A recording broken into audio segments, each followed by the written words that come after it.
And good evening, everyone. Sold out, 86,000 on hand here at Jordan-Hare Stadium, 71 degrees and clear skies. And Todd, there was some speculation that Doug Johnson, the starting quarterback for Florida, would not play.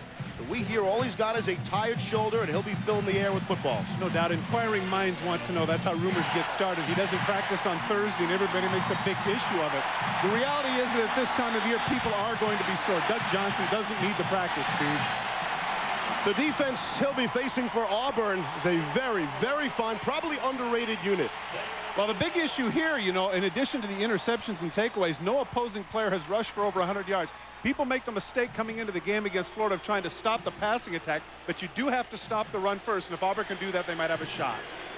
The head coach for Auburn is Tommy Tuberville. He feels very strongly this team is 2 plays away from being 5-1 instead of 3-3. Terrific recruiter, an outstanding coach. He's going to do a great job here at Auburn. And of course, on the other side, you've got the man known as Steve Superior. But I got to tell you what, like him or hate him, you got to give him his due. Second winningest coach in SEC history. Those 98 wins are significant. We'll tell you a little bit later about the significance of number 99, if indeed the Gators accrue it. They certainly give Spurrier his due in the media guide. He has some 10 or 15 pages devoted just to his coaching and playing career at Florida. Damon Duval will kick it off for Auburn. Florida will receive, and we're underway from Jordan-Hare. Back to get it is Bo Carroll, number 2 in the white uniform. He takes it out of the end zone and is short of the 20-yard line, and that fires up the crowd right away. Again, Johnson taking the field. There was some question as to whether he would play or not tonight, and he will. The starting quarterback for Florida. Anybody that is at the helm of this offense has to be outstanding because of all the decisions that have to be made, and of course the pressure that Steve Spurrier puts on his quarterbacks. They will operate on 1st and 10. They do spot the football at the 20. We'll give you the starters after the next play. Robert Gillespie and Rob Roberts in the backfield behind Doug Johnson. And Johnson on 1st down will test that tired shoulder, and he had pressure from the backside, an incomplete pass. The Florida offense, we look at the backfield. Robert Gillespie's filled in very capably for the injured starter at tailback, Ernest Graham. The wide receiver, Darrell Jackson, he's arguably their 2nd best wide receiver. Ahead of him is Travis Taylor, got a bad ankle sprain, but we expect to see him tonight. And up front, it's an outstanding bunch, a veteran bunch, except for the freshman, Mike Pearson, who they're already calling Baby Boselli after NFL star Tony. We'll see about that. Here's Johnson on 2nd and 10, throwing under heavy pressure again, and incomplete, and a flag flies. Doug Johnson is pleading his case, and he's got a beef. And now the official is doing the right thing, going to the field judge. He was trying to get it to his fullback. He was trying to throw to the fullback, Rob Roberts, and he did. He was able to get it right at his feet. But the official didn't see that, and I'm not sure he's going to give him the break, or maybe he is going to wave it off. He hasn't looked in Roberts' direction too often. He only has 1 catch.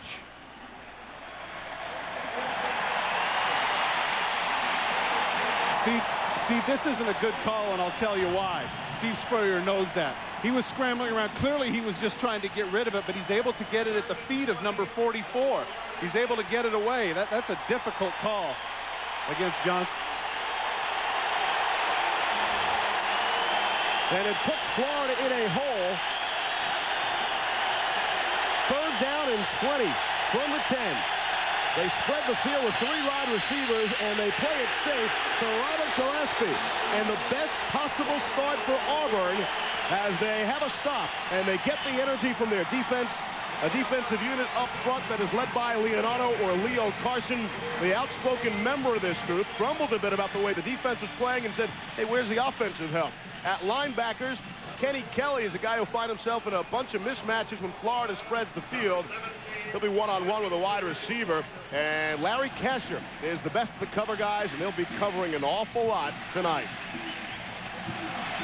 Allen Ryan is in punt formation for Florida. Markeith Cooper is deep for Auburn, standing at his own 46-yard line. Punt is a good one. And Cooper racing from the 40, just back to midfield. A 50-yard punt, 12-yard return on the play. Kirk Wells came up with a special team start. I don't know if you remember the Ice Cube, Gerald McNeil, who used to return punts for the Colts, about 135 pounds. Marky Cooper, not unlike that, at about 156. There's the quarterback for Auburn. That is the backup, Jeff Klein. He is playing in place of the injured Ben Leard. Leard is dressed for tonight's game, but we expect to see him only in an emergency situation. Auburn will take over. How's this for starting field position on your opening drive? The 50. And Klein's going to put it in the air. And he's looking deep, and he overthrows his man. The Auburn offense, led by the redshirt freshman, Jeff Klein. Klein, they say, has a rocket for an arm. That is his best attribute at this point. The wide receivers, Ronnie Daniels, a true freshman. He's leading the team already with 5 touchdowns. And up front, Geno James, the anchor. The senior has started every game of his career. They really feel like he'll be an NFL product. Auburn's already ahead of the game. Last year against Florida, on their very first play from scrimmage, they fumbled the football. And the Gators scored the touchdown off the ensuing turnover. At least they haven't coughed it up on the first play. On second down, looks like the ball might have been tipped at the line of scrimmage. And that'll bring up a third down situation. The Florida defense for you, the starters. Phineas Bullard, he starts at one of the ends, but we'll see a lot of Alex Brown, who leads the team with 20 of what they consider big plays. Eugene McCaslin, he was the squad's second leading rusher last season. Now on occasion, he's rushing the passer.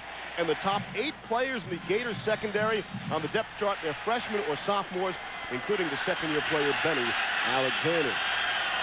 Defense the story early here on a 3rd and 10 from the 50.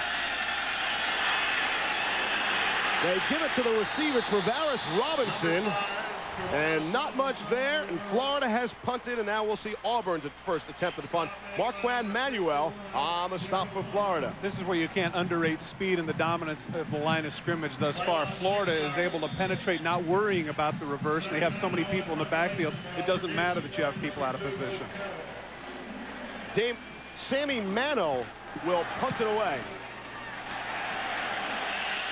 Back deep for Florida, and receiving is Bo Carroll. And Carroll trying to make something out of nothing. Brings it out to the 27-yard line. A punt of 41 yards for Mano. 3 and out for both squads. Florida's next possession upcoming. Which Sports Center do you watch? Now at 6 p.m. only on ESPN. I like to think of myself as an innovator who started a company, Dell Computer, around an idea that everybody should be doing business directly with one another, one-to-one, with no barriers. To me, that's the power of the internet. We'd like to show you how to empower your business in ways you've never imagined. I'm Michael Dell, and it's our reason for being. Be direct. Dell. Dell servers use Intel Pentium 3 processors. Are these your final numbers? These are our final numbers. What do you think, Jack? It looks pretty good from this end. I never thought you guys could pull this one off. Have we ever let you down? Not yet. Hey, weren't you supposed to go away for your anniversary? Oh, you know us. All work, no play. Great job, guys. Well, back to the grind. Thanks for the opportunity, Jack.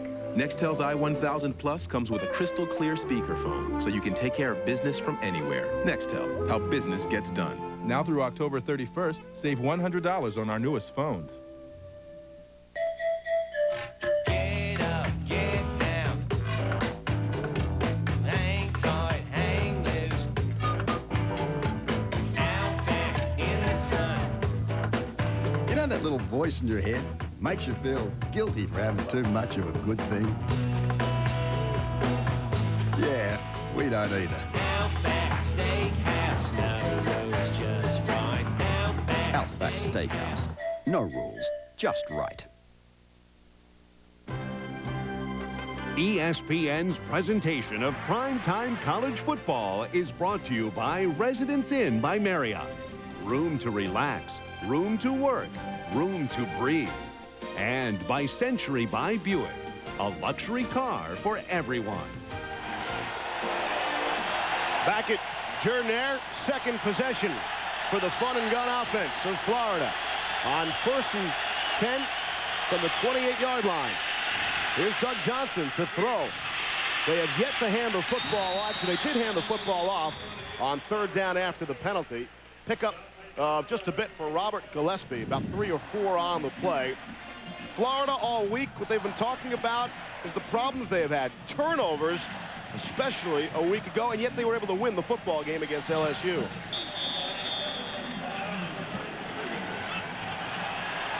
Turnovers not the only thing to plague them. Those yellow hankies did them in as well. And again, all of that, yet they were still able to win the football game. Pitch right side for Gillespie. On 2nd and 5, Alex Lincoln and Haven Fields make the stop. Coming into the game, Gillespie is averaging about 6.5 yards per carry. A very able replacement at tailback.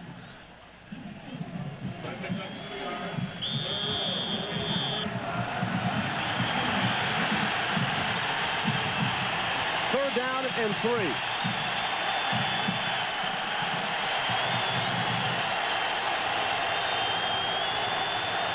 Johnson out of the shotgun. Gets the blitz from the outside, avoids the attacker, and connects on the pass. And it's good for a 1st down. Aaron Kinney, the tight end. Rob Pate had him dead to rights in the backfield. And, of course, Doug Johnson is not known as the most mobile of quarterbacks. But he was able to avoid the rush. And, of course, that's asking an awful lot of the secondary of Auburn to be able to cover for that period of time. You see Pate right in his face. He switches hands. That's heads up on the part of Johnson. Moving to his left, throws back against the grain, gets the ball to Kinney, 1st down. Nice piece of athleticism there by Johnson. A little frustrating for number 31, Pate. On 1st and 10 from the 48, Johnson again to throw. He looks across the middle, had a man in and out of the hands of Darrell Jackson, but there is a flag on the play. Rodney Creighton bumped him just as the ball arrived.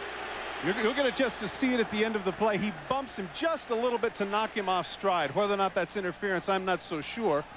But it was enough to throw him off stride and not allow him the opportunity to make the catch.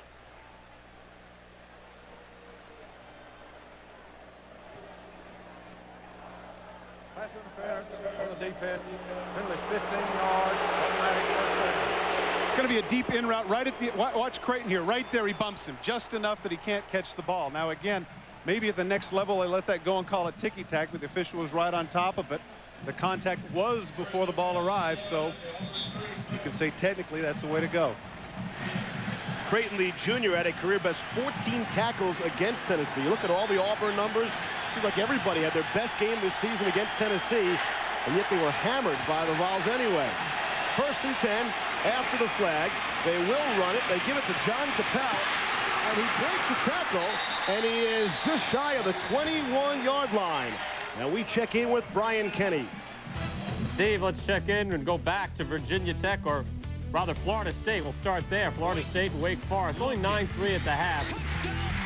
Chris Wenke putting it into the 12-yard touchdown pass there. It's 16-3 there. Meantime, it's gotten worse. Virginia Tech leading Syracuse now 55-0. Virginia Tech making their point, Steve.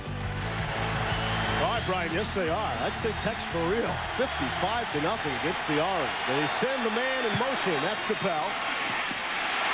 And the handoff is to Gillespie. And he might have just gotten back to the line of scrimmage.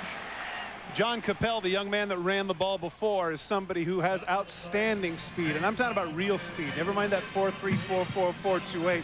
This is a man that won the NCAA 200 meters in 1987. Runs the 100 meters in 10.02. He was the runner-up. The difficulty for him has been his inability to get involved in spring football and some of the things this summer, because obviously that's when he's on the track, and Steve Spurrier is concerned about that. But he's going to let him come out anyway with that kind of speed. He can do whatever he wants.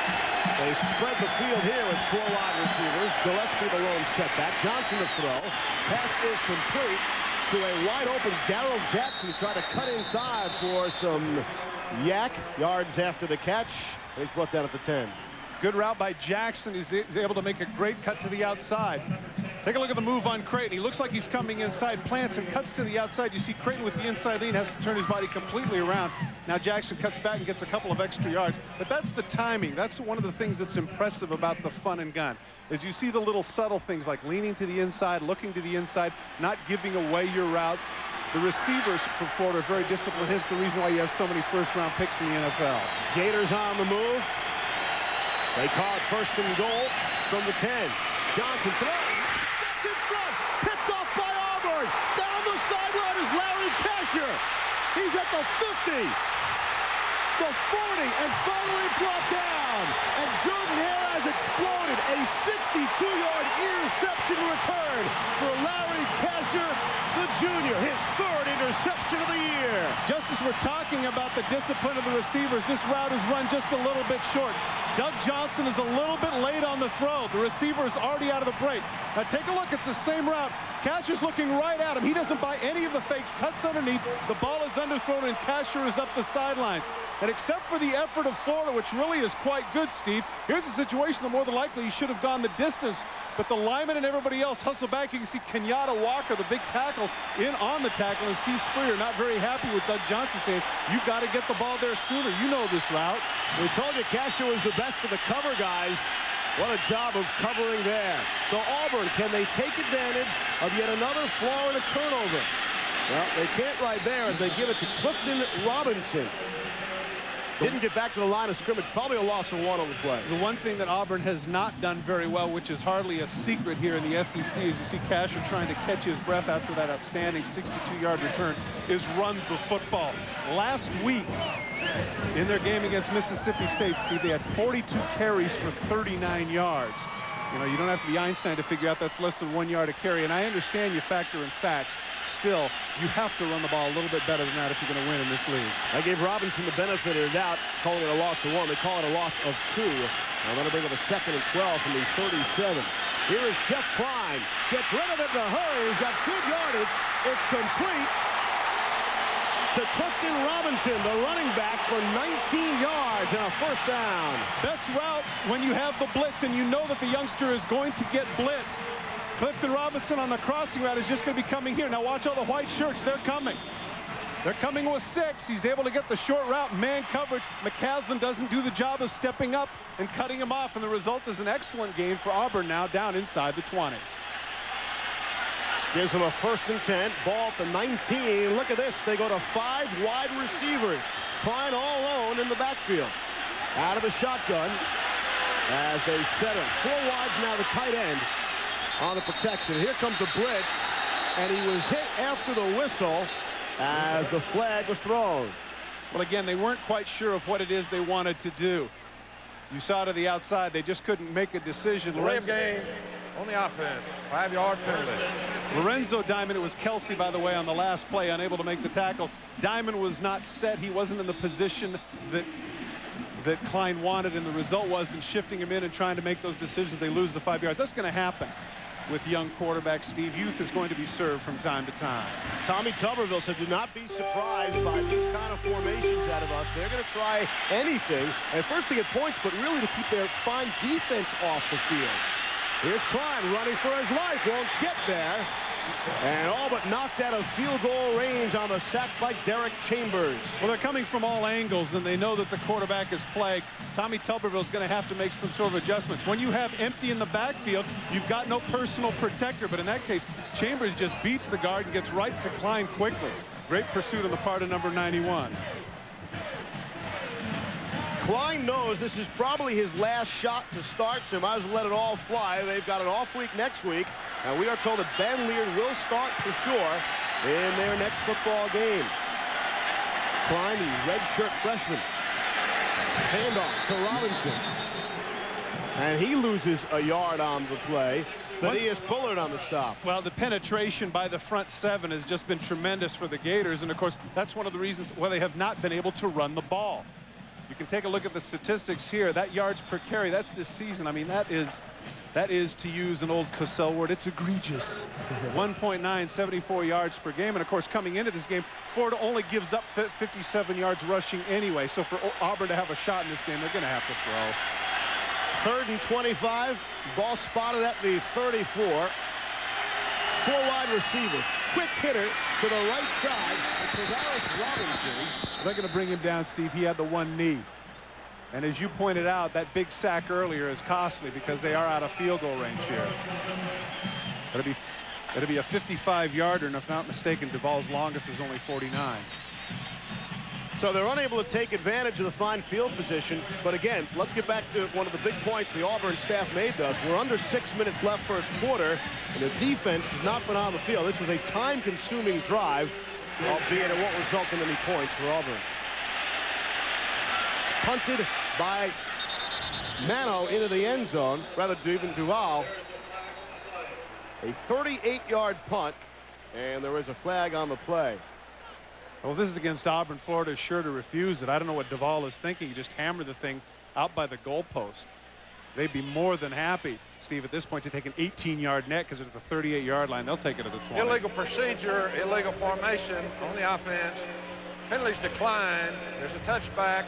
First down. Timeout. 5:32 left in the first. Steve Spurrier set to send Doug Johnson back out onto the field.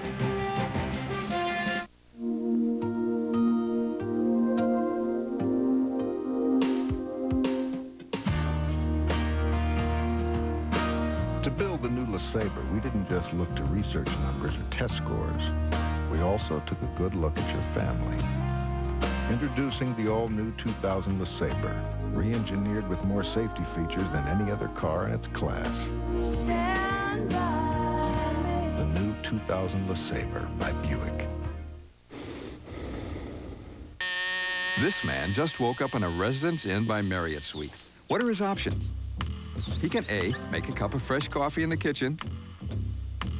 B, walk all the way over to the living room area and start a fire in the fireplace. Or C, shoot some hoops. Okay, let's see what he does. Ah, D, none of the above. Residence Inn by Marriott. Room to relax, room to work, room to breathe. Will you just listen to what I'm saying? Damn. What? Something touched my hand.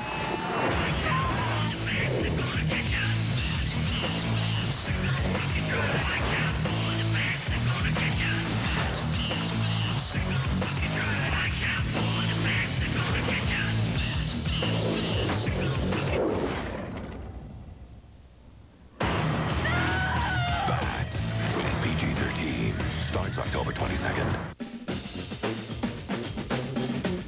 Keep your eye on Ohio State's Michael Riley. A long one in the dome. Ohio State, Minnesota at noon next Saturday on ESPN. Florida this season has outscored the opposition 62-10 in the first quarter, and now they continue to look for their first points of this first quarter with time winding down. 5.5.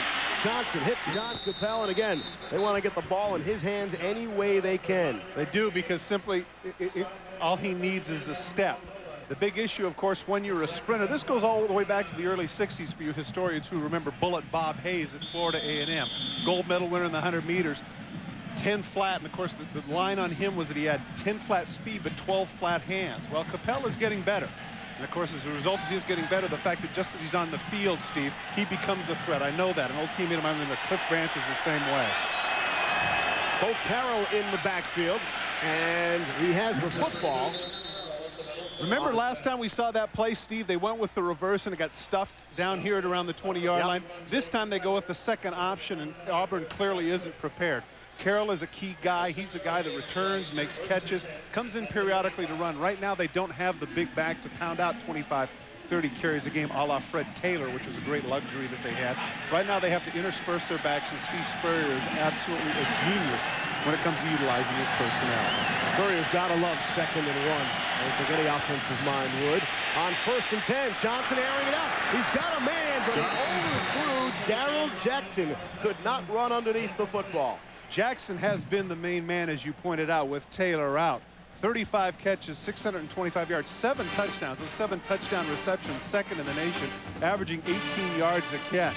Certainly they want Travis Taylor back, but Jackson has really been key for them, particularly, as you pointed out earlier, a lot of guys having big games against Tennessee. Jackson was huge against the Volunteers on national television. The 7 touchdowns you mentioned, interesting, because he entered the year with 5 career touchdowns.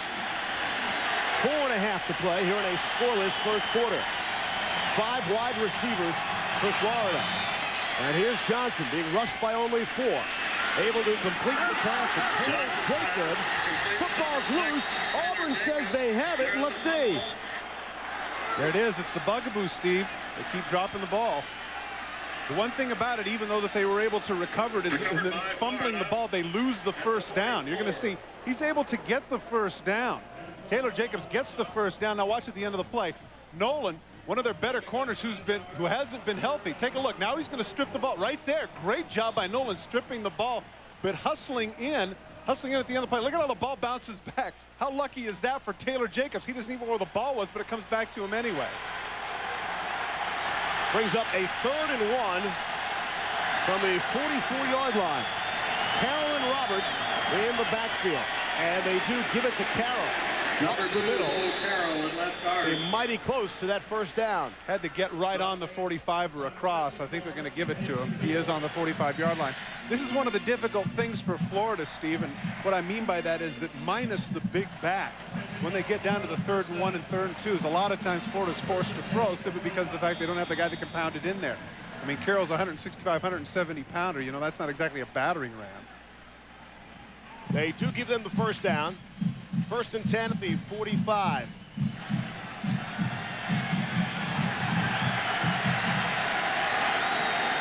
They start out of the I and send Carroll in motion.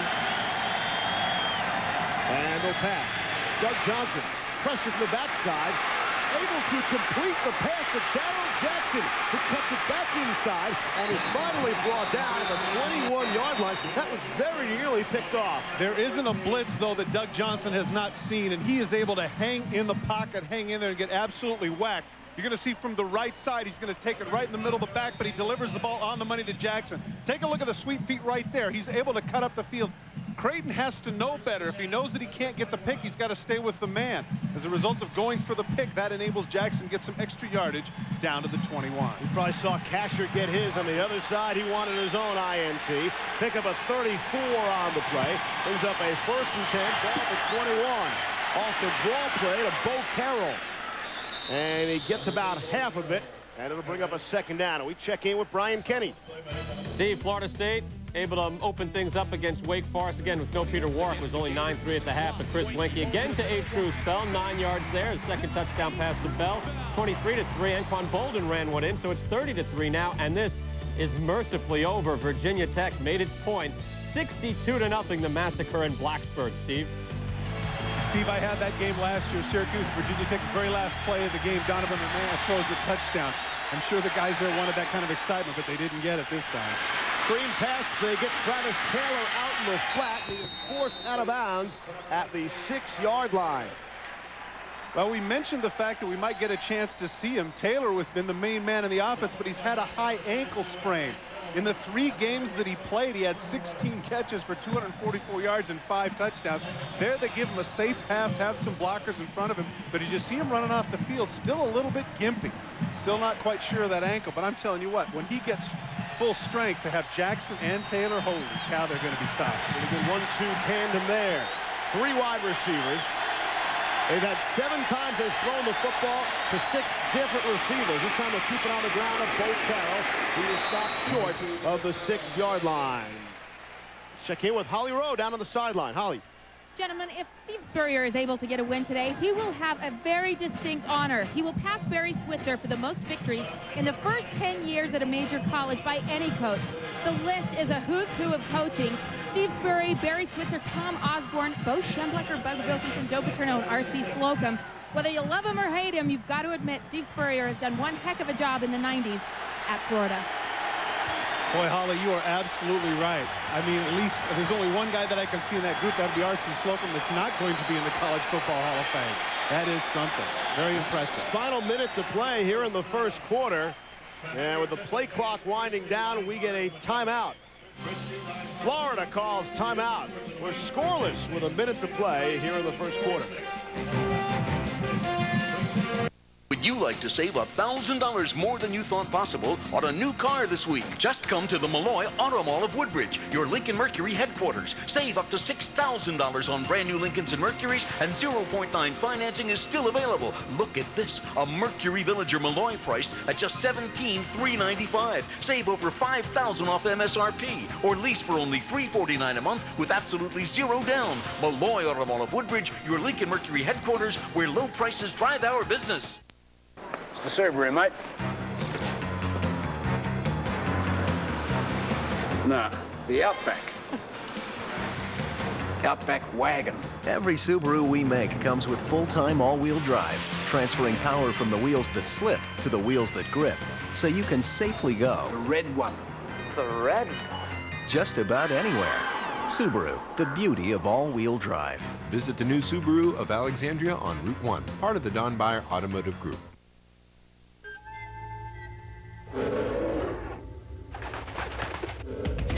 If you think all ATVs are created equal, you've never ridden a Yamaha. The new Kodiak 400 Automatic and Big Bear 400 from Yamaha.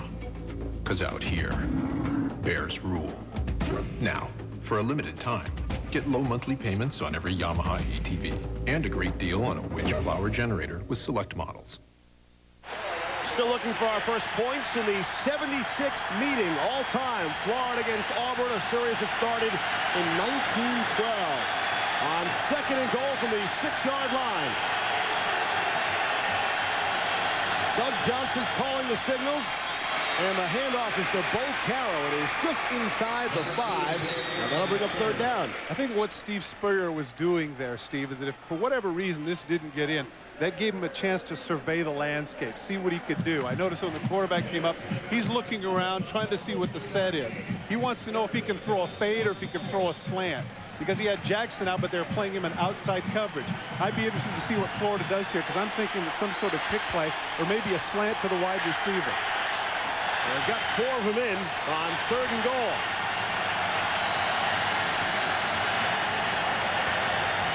Johnson throws a bullet, nearly picked off, and it's batted away in the end zone.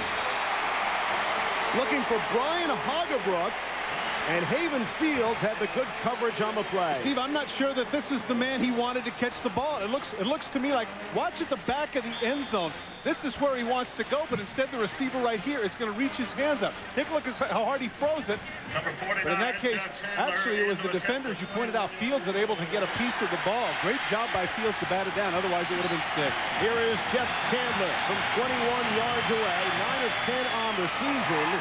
And he splits the uprights on that, breaking the scoring seal on this game. With 11 seconds to play in quarter number 1, Steve Spurrier's Gators have a 3-0 lead. All right, captains, we're going to have a coin toss now. If there's a team, we'll call it in the air. We want a good, clean game. We're all professionals here. Does anyone have change for $1? What? Want to get away? Now you can. For only $99 or less, you can fly coast to coast when you purchase by November 3rd and travel October 5th through March 31st. You are now free to move about the country. I wasn't ready for it. They told me at Tractor Supply to come see what they changed in the store. Changed?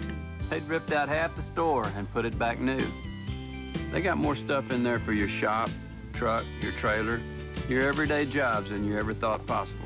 Those guys at Tractor Supply got a lot of Texas in them. When they do something, they do it in a big way. So if you've got 1 acre or 1,000, Tractor Supply Company now has more ways to help you get the job done.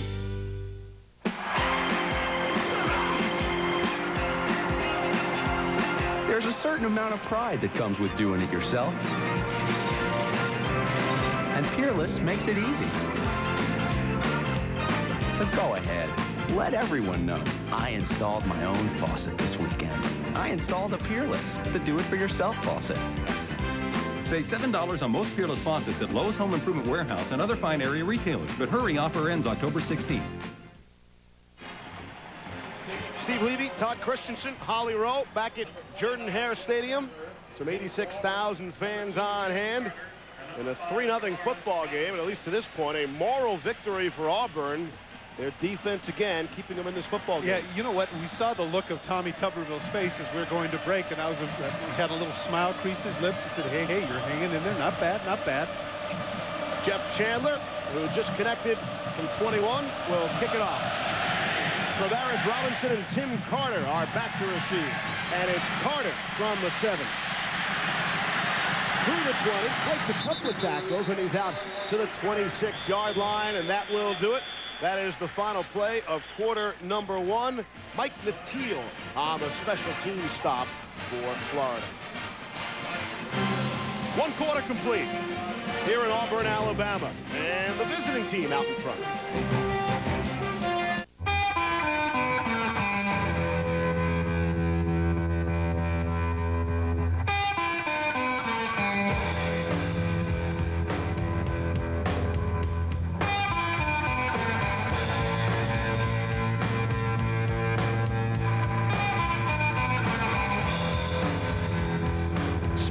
Refreshing as a mountain stream.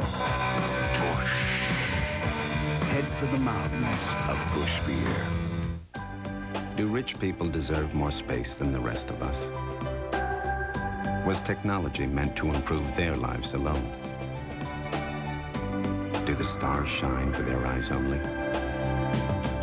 Introducing the special edition Century 2000. With so many unexpected amenities for an unexpected price, it's the first limited edition that isn't limited to the rich. The new Century 2000 by Buick, a luxury car for everyone. Hi there. Can we get you anything? Oh, no, I'm fine. Are you enjoying your stay, sir? Ah, you're on vacation, huh? No business, but the Best Western for a seminar. Isn't that still going on? Workshops today. I slipped out the back. Boss is never going to know I spent all day on the beach. You're not going to tell him, are you? Can we get you some lotion? Lotion? I'm tougher than that.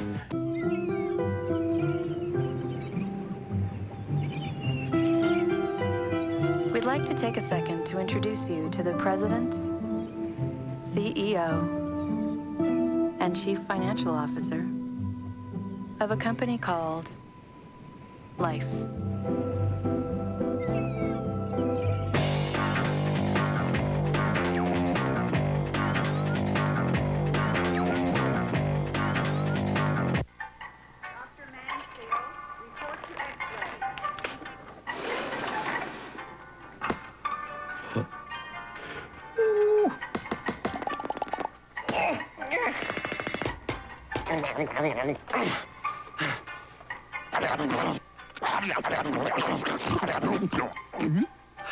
Hungry? Grab a Snickers. That ought to do it.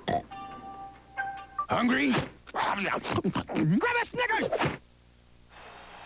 Back for the start of the second quarter. Auburn so far, 8 offensive plays, -4 yards.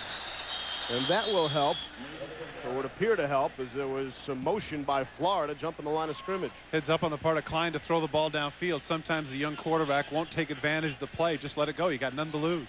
Holly, what do you have?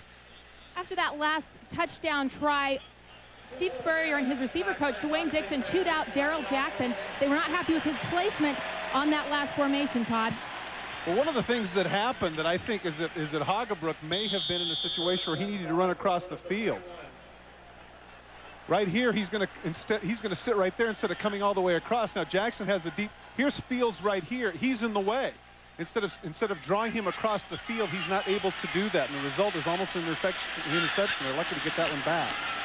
Jeff Klein looked like an audible, and it worked pretty well to Clifton Robinson. Had a pretty big hole to run through before Darrell Dixon put the hit on him. Steve, that's the first rush for positive yardage. Up to that point, they had 4 rushes for negative 18 yards. That's the first positive run that they have had tonight.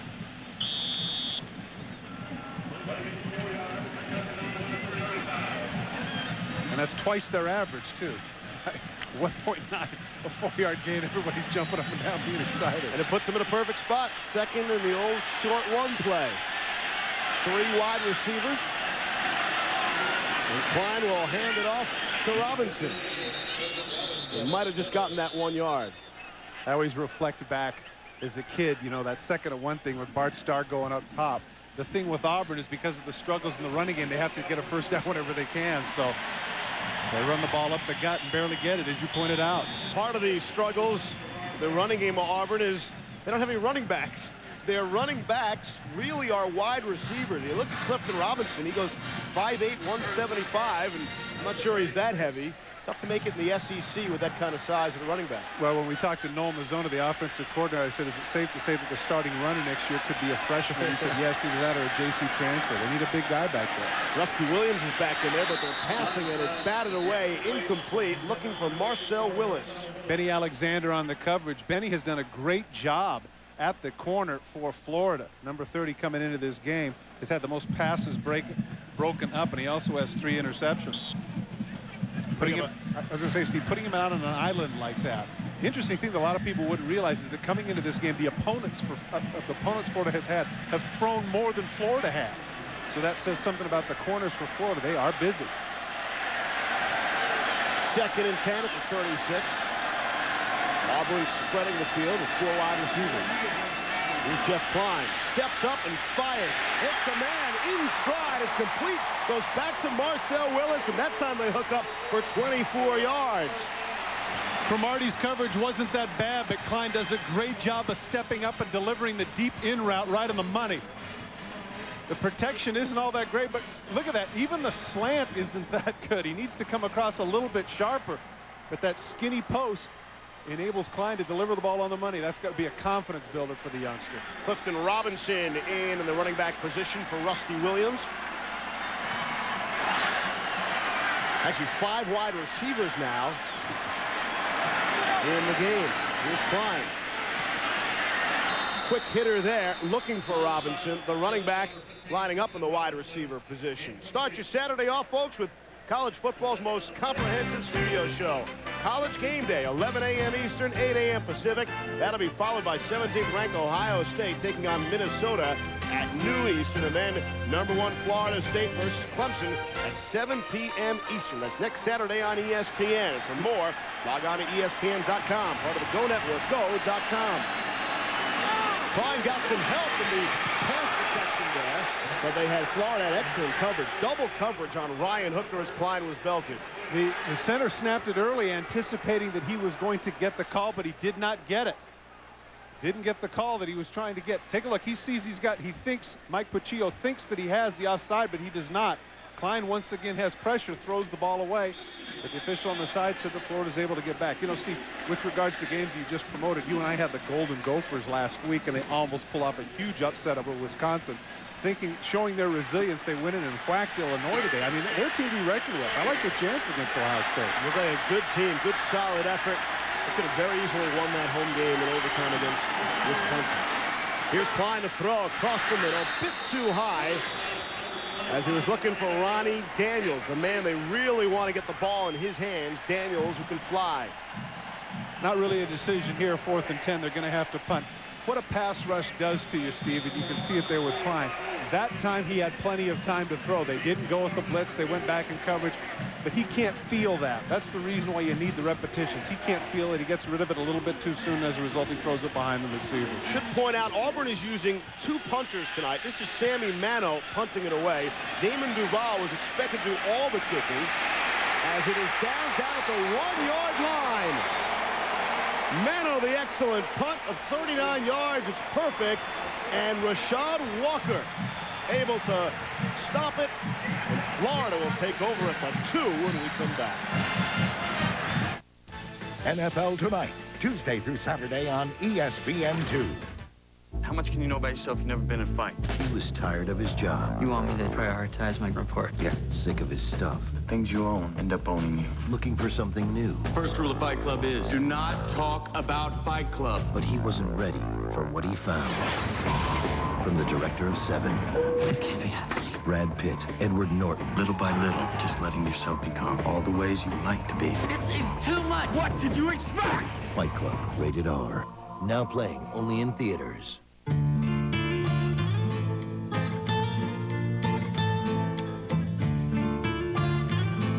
Stop assuming that just because you're hugging one of these, you can't have a car that was made for hugging these. Alero, with the road-hugging active response system. Start feeling connected. Alero by Oldsmobile. Start something. These are turbulent times in business. You're managing all kinds of risk, exposures, asset volatility. performance erosion, market turmoil, the unexpected. Inhale, exhale. At Zurich Financial Services Group, we create innovative solutions for insurance, financial protection, and asset management.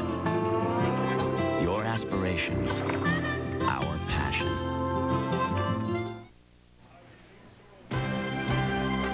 ESPN's presentation of primetime college football is brought to you by Dell Computer. Pioneering direct internet ideas for your business. Be direct. Dell. And by Zurich Financial Services. Innovative insurance, financial protection, and asset management.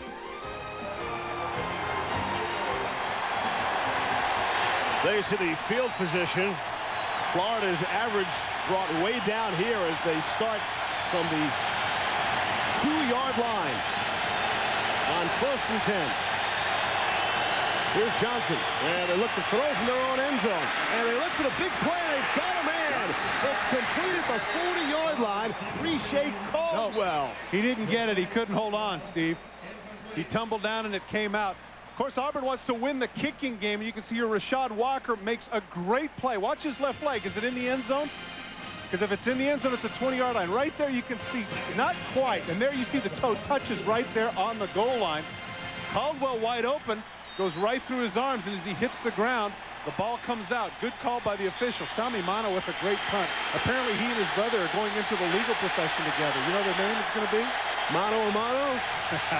Saw that one coming from a mile away. Woo. So off the incomplete pass, that ball was right there by Doug Johnson. Beauty of a pass that the receiver Caldwell could not hang on to. Try the right side to Alex Willis. He's got that one for not nearly the same kind of yardage.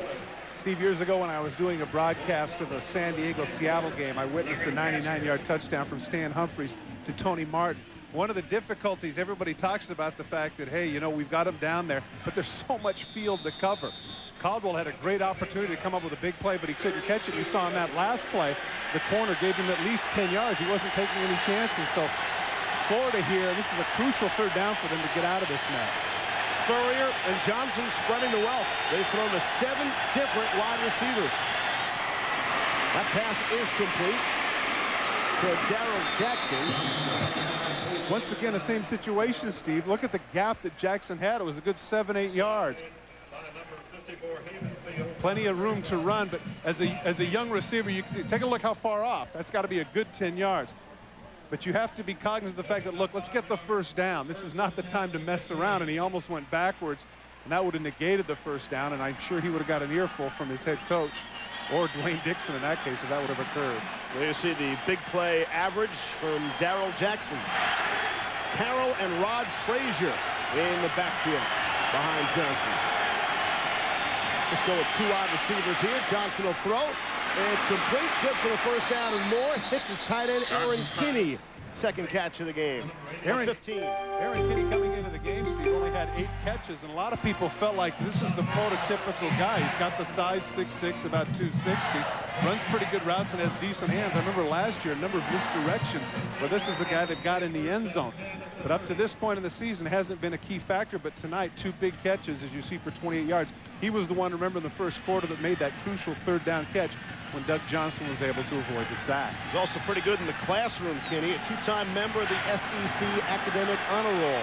Tight ends, like guys. Gives him a 1st down. And they try Carroll. Runs right into the line of scrimmage and bounced backwards. Alex Lincoln got him first. I'm sorry, I wanted you to finish that. I love to hear that about tight ends that are honor roll guys. That was it. That was the extent of it. Okay. Well, you got to be bright to play that position. It's not just blocking or just pass receiving. Got to do it all. What else is there? It's true. running the football. There are a lot of other skills. Okay. I don't know if he can punt or not. Thanks for placating me, Holmes. You got it. 2nd and 10 from the 30. Johnson. Talk about a Florida cushion. There it is. Reshae Caldwell hung on to that one. At least he hung on long enough until he was knocked out of bounds by Kenny Kelly. Picked up a 29 on the play. There was the cushion. He's way off the man. Steve, I don't know if this is intentional or not, but they are really picking on Rodney Creighton. Look at that gap. that has to be at least 11 yards. And, of course, when you come up and miss the tackle, that even gives Florida more of an opportunity. And the Gators are well on their way, Steve, to a 99-yard drive. There's got to be a fear of embarrassment. It's like playing defense when you're playing against Michael Jordan, that fear of winding up on a poster in every kid's bedroom. And you play against a Florida wide receiver, there's that respect and that fear and intimidation. I guess that's part of the cushion there. Don't want to be beaten for the big one. They put it on the ground to Bo Carroll, and he's close to another first down. And inevitably, when you throw the ball as well as Florida does, a little of those delays and the draws are going to work very well. But let's give some credit here to the Florida offensive line. Doing a nice job of creating some gaps for Carroll, Gillespie, and others. They have pass protected very well, that unit as well. They've only allowed 6 sacks all season. For a team that throws as often as Florida does, 40 times a game plus, that's pretty impressive. They came in throwing 55% of the plays passing. Last year it was over 55%. That was the highest under the Steve Spurrier era. And a wide open man. 2 touchdown. It's Darrell Jackson wide open. And Florida ups their lead to 9. Well, we were told that the best cover guy is Larry Kasher, but in that case, Steve, he just did not do the job. It's kind of a shallow post. And Doug Johnson, for all his so-called inconsistency, that was a throw, man. That was a dart. 32-yard pass play to Darrell Jackson. Looked like he ran a better pattern that time than the one earlier, which he was addressed upon by Steve Spurrier. The extra point from Jeff Chandler is up and good. Well, you thought it was going to happen. We talked about the possibility of him going 99 yards, and that's exactly what happened. Doug Johnson with the laser beam to his new main man, Jackson, who gets it in for the inaugural touchdown of the game.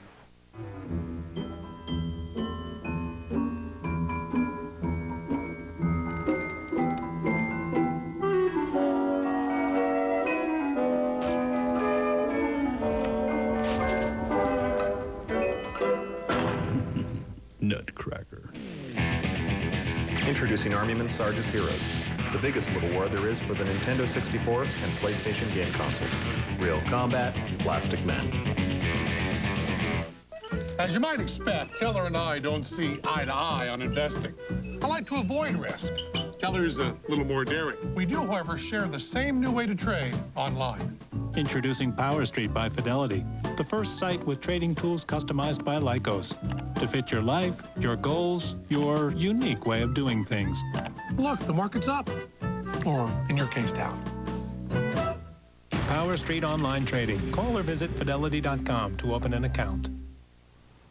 Frogs do not have the active response system. And it shows.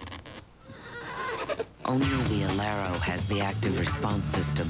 16 features working together to connect you to the road. Of course, if a frog wanted to know more about the active response system, this is where he'd turn. Alero by Oldsmobile. Start something. Will Papa Bowden give Tommy a spanking? It's a family affair that could make Thanksgiving dinner a little tense. Florida State, Clemson at 7 next Saturday on ESPN. Darrell Jackson's got a lot of company on that Florida bench. I tell you, when you're successful, man, you got a lot of friends. Everybody wants to row up against him. Hey, 4 for 83 and a touchdown. You think I can do that too? Yeah, you're the man. Jackson's 8th touchdown reception of the season. Tim Carter is back in his end zone to receive the kickoff for Auburn, and he will not make it back to the 20-yard line. That Florida scoring drive, really outstanding. They go 8 plays, 98 yards. And they do so in 3 minutes and 14 seconds there. Again, Auburn gets just what the doctor ordered. They get a stop at the 2 off the perfect punt and a 98-yard drive by Florida. What do you do? Well, that young man right there, 12 for 18 for 181 yards. Evidently, his arm wasn't that sore. I mean, let me tell you something. That throw, the last one there, the short post, is the kind of throw that scouts look at. That's a big-time throw by a big-time quarterback. Here's Klein to pass on first down. Bit too high, but it did go off the hands of Reggie Worthy, and that'll bring up a second down. Tomorrow here on ESPN, it's NASCAR from Talladega Speedway. Jeff Gordon is going for his third straight victory. He'll battle Winston Cup points leader Dale Jarrett, who's looking for his first Winston Cup championship. That's tomorrow here on ESPN at 1 p.m. Eastern. For more, log on to ESPN.com, part of the Go Network, Go.com. On a crystal clear night, temperatures expected to dip into the 60s here in Auburn, Alabama. I guess Jeff Gordon really misses Ray Evernham, huh? Yeah, right. Clifton Robinson, Derek Chambers the stop. And we check in with Brian Kenny. All right, Steve, a different scene in Colorado Springs. A little snow going on for Utah and Air Force, the Mountain West. This is Steve Smith for Utah. Got things going bad at the start, but now things are getting a little bit better. Steve Smith going around the end of the driving snow, going through those Flyboys all the way in, 61 yards for the touchdown, 14-3 Utah up on top. Steve? Brian, thanks. That's football weather. Did you like playing in the snow and the mud? Was that your kind of game? What are you talking about? I'm from Eugene, Oregon, man. It rains all the time up there. That was a great day. Beautiful day. No, I didn't. I guess defensive players enjoy it more than offensive players. Klein throwing. Again, high for Reggie Worthy, but he pulled that one down. Yes, he did. They give him the completion. That falls under the heading if at first you don't succeed. Does a nice job of the catch. Of course, the issue here is the mark. Tommy Tuberville thought that was the first down. He sees it's not as generous as he might have anticipated. And here's another thing, Steve. Whenever you get these situations close to midfield, if you're Auburn, you think to yourself, I might go for it on fourth. Not with this kind of running game. Unfortunately for them, they did get the first.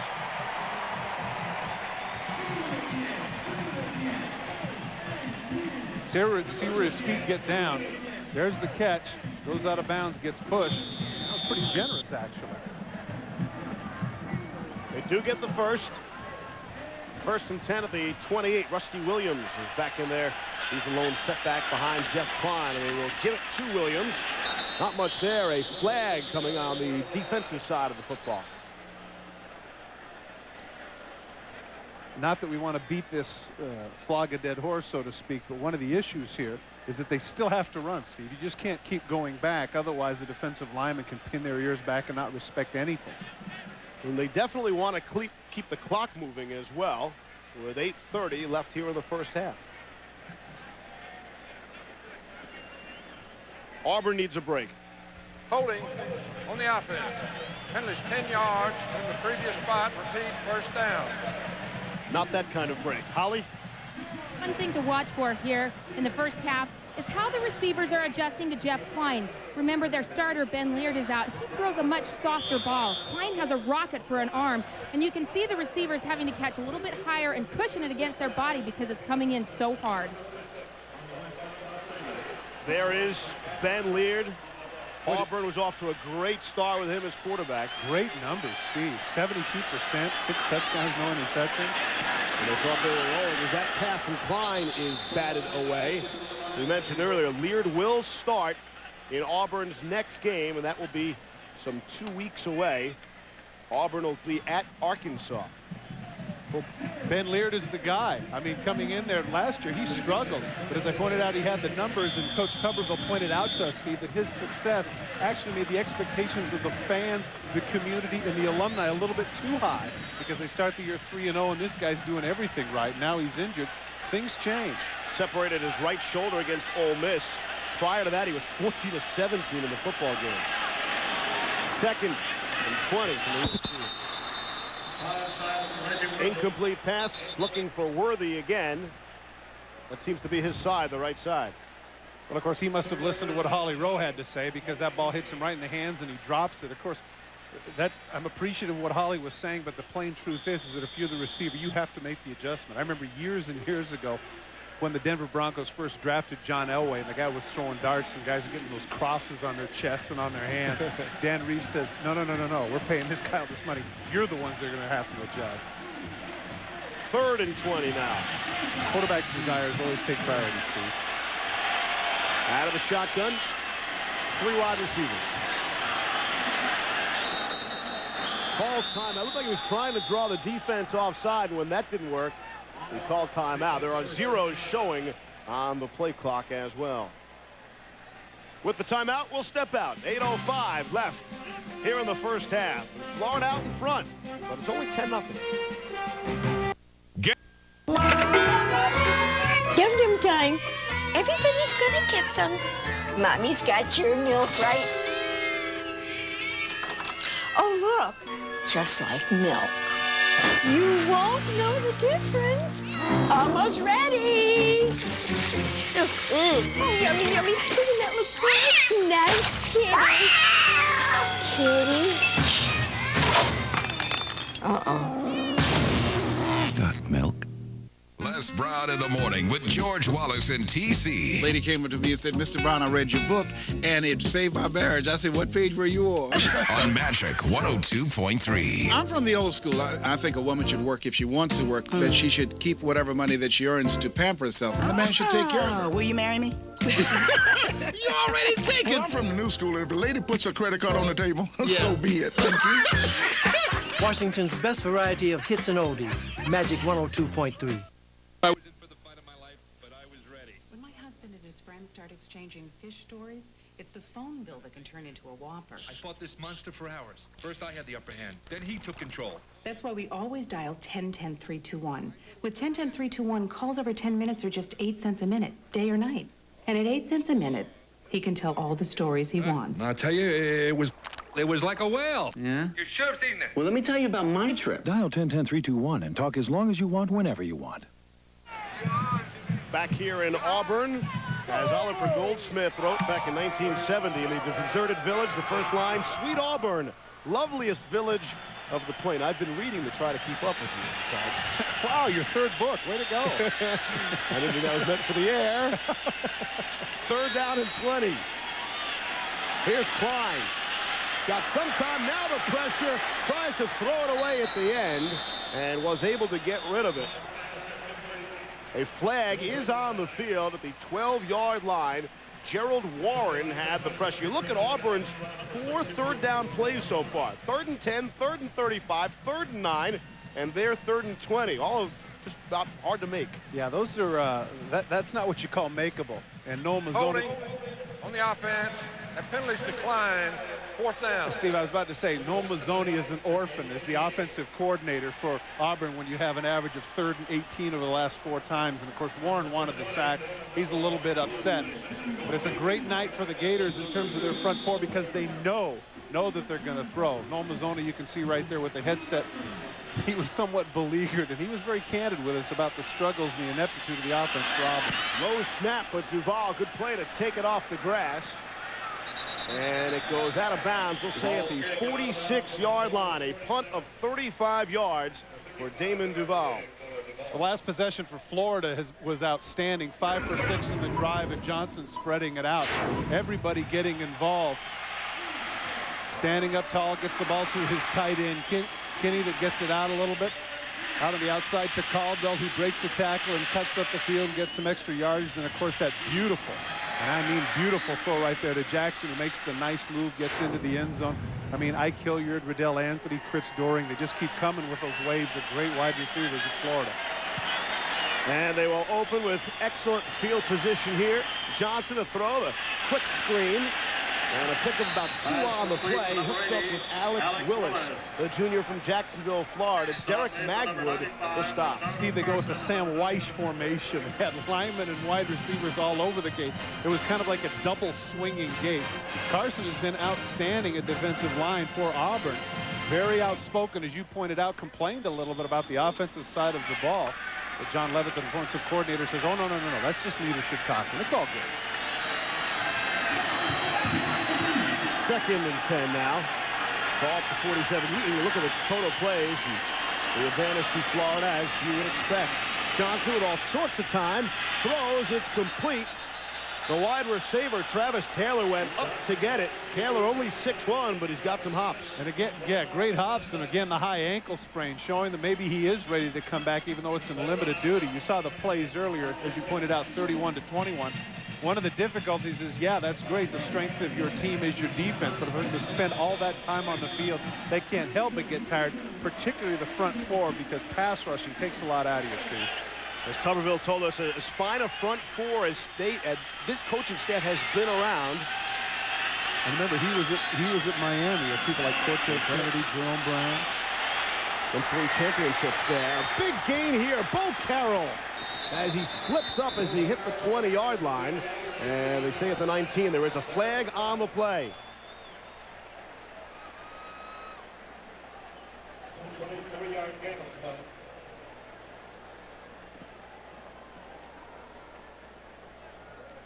Everybody moving backwards, so it appears it's going to be holding. Block in the back. On the offense, on the run. The penalty is 10 yards from the spot of the foul. First down. And Steve Spurrier isn't all that upset simply because of the fact that he knows now that they can run the ball effectively. Up to this point, this is certainly the longest game that Florida has had. And, of course, this is the difficulty when you pin your ears back and rush, as, of course, you're inclined to do with the front 4 of Auburn. That's going to create some gaps and enable them to get some rushes. And the draw play for Florida is certainly their best running play and has been all year. Clock winding down. You see the time remaining here in the first quarter. 10-0 in favor of Florida. Been a fast first half, Steve.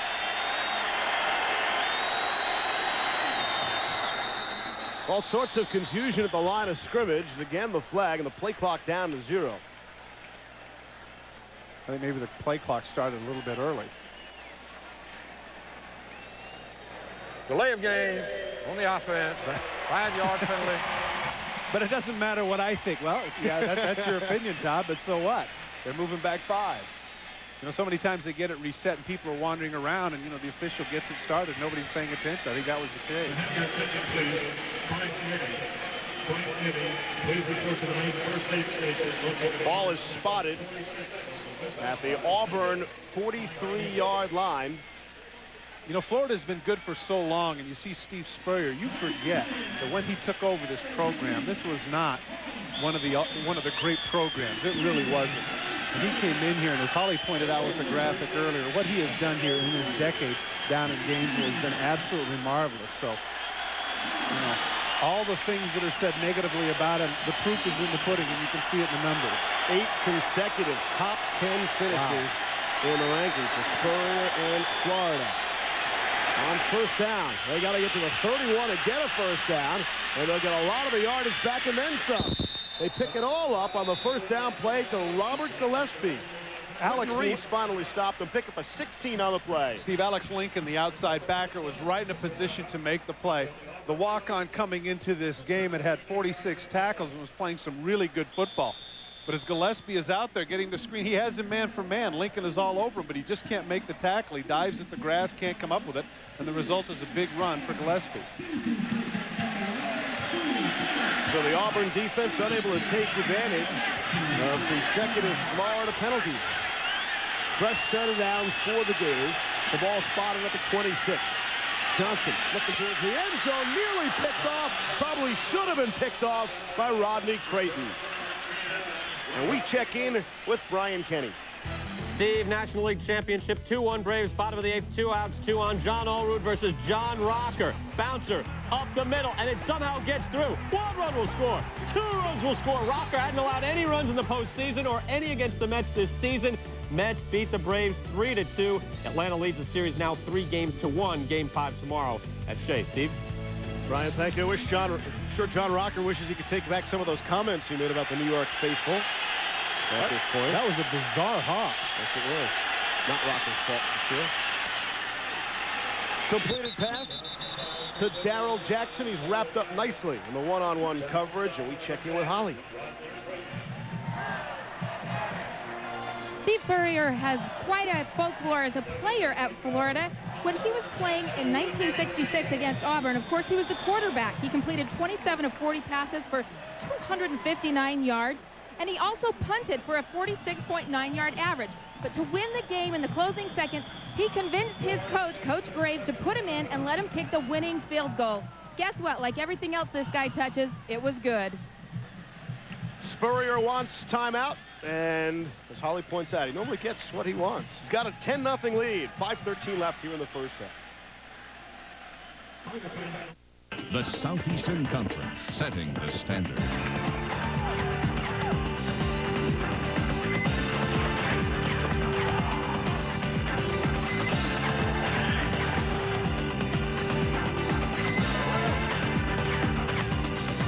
An unprecedented unprecedented year in athletic and academic achievements. 12 member institutions committed to excellence and the promise of the future. The Southeastern Conference, where champions are made.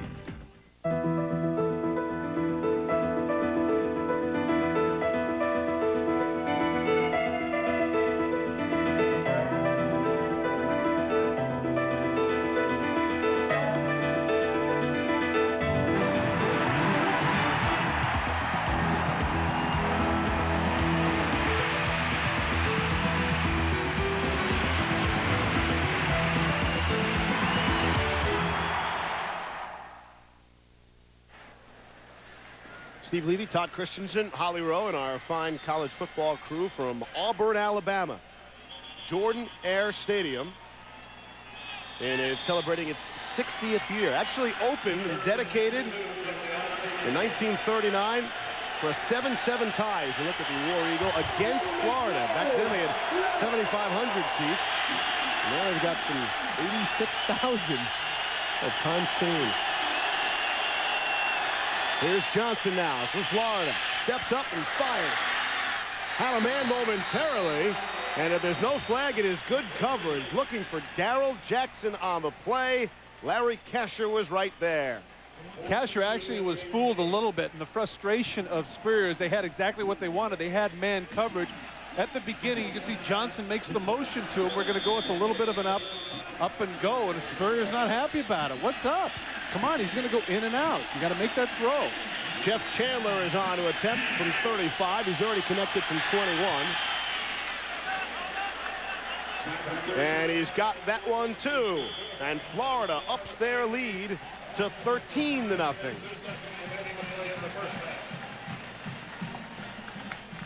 The only blemish on Florida's record to this point came against Alabama in the Swamp.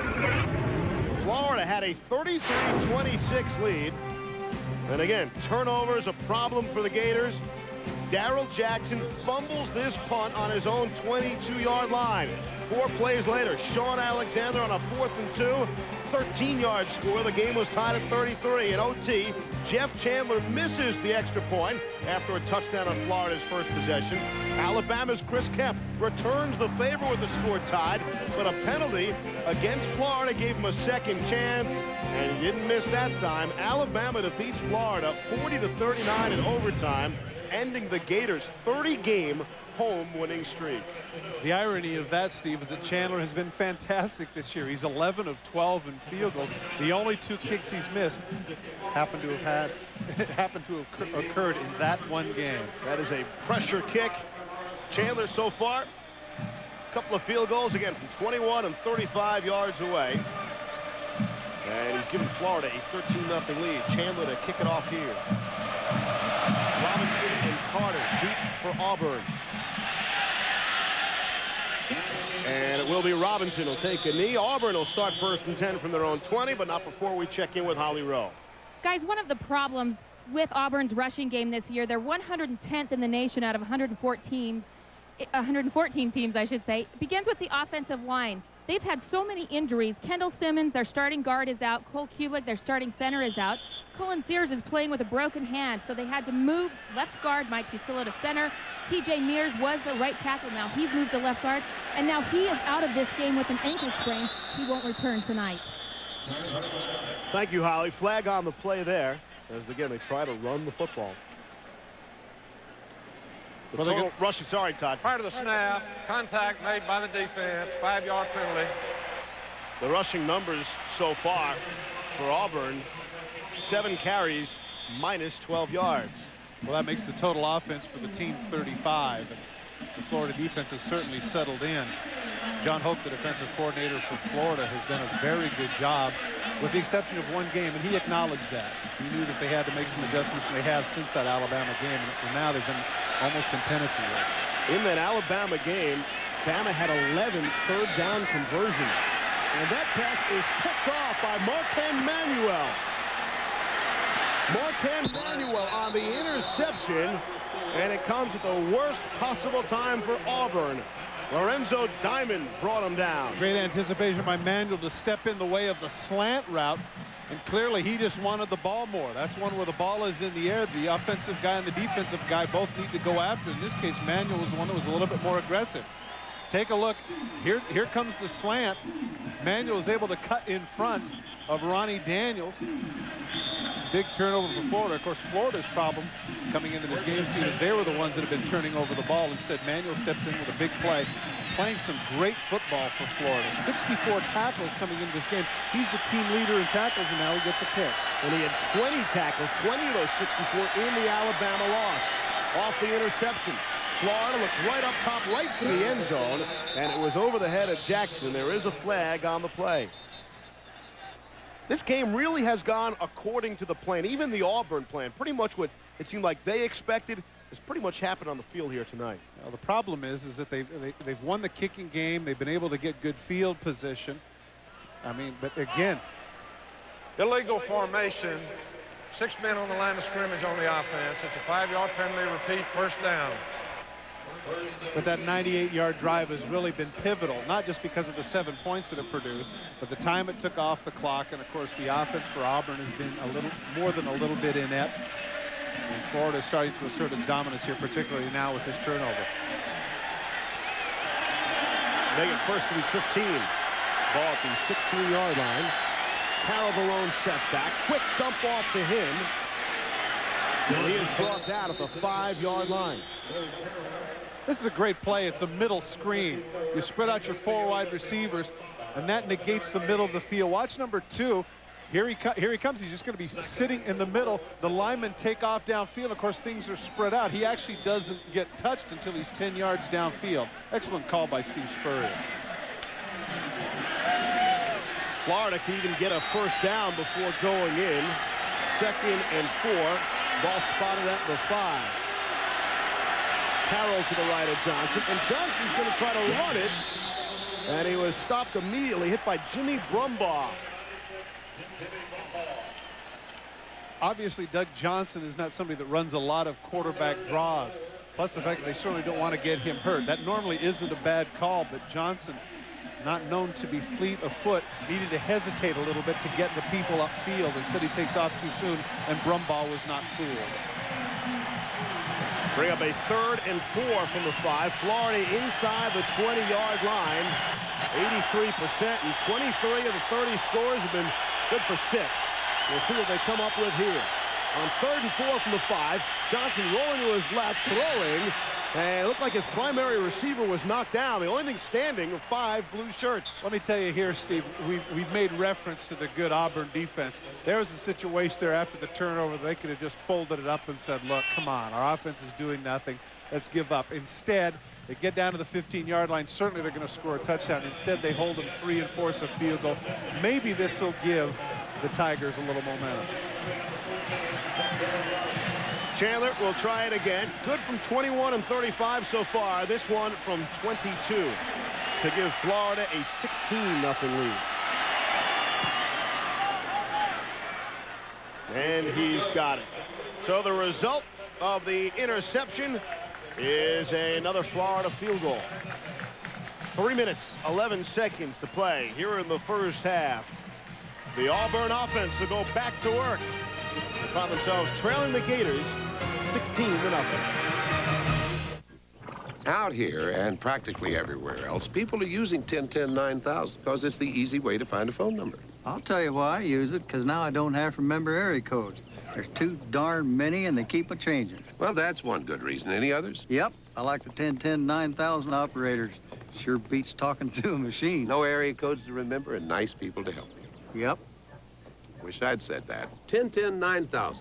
Directory assistance for everyone in America. From MCI WorldCom. One name. Name's Bond. James Bond. One number. No equal.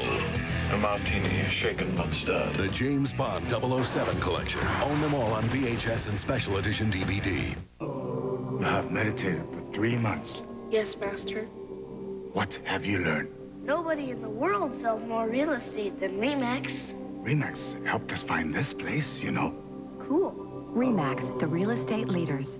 Will Jeff Klein, the redshirt freshman from Alpharetta, Georgia, struggling, just 4 of 15 for 47 yards. They can't rush, they can't pass, or at least to this point. There you see the numbers on Klein, but he'll get another chance here with the football, try to make something happen in the final few minutes of this first half. Steve, Florida has been dominant, almost 2-1 in plays, 39-22. Time of possession, 18 minutes to 9, also 2-1.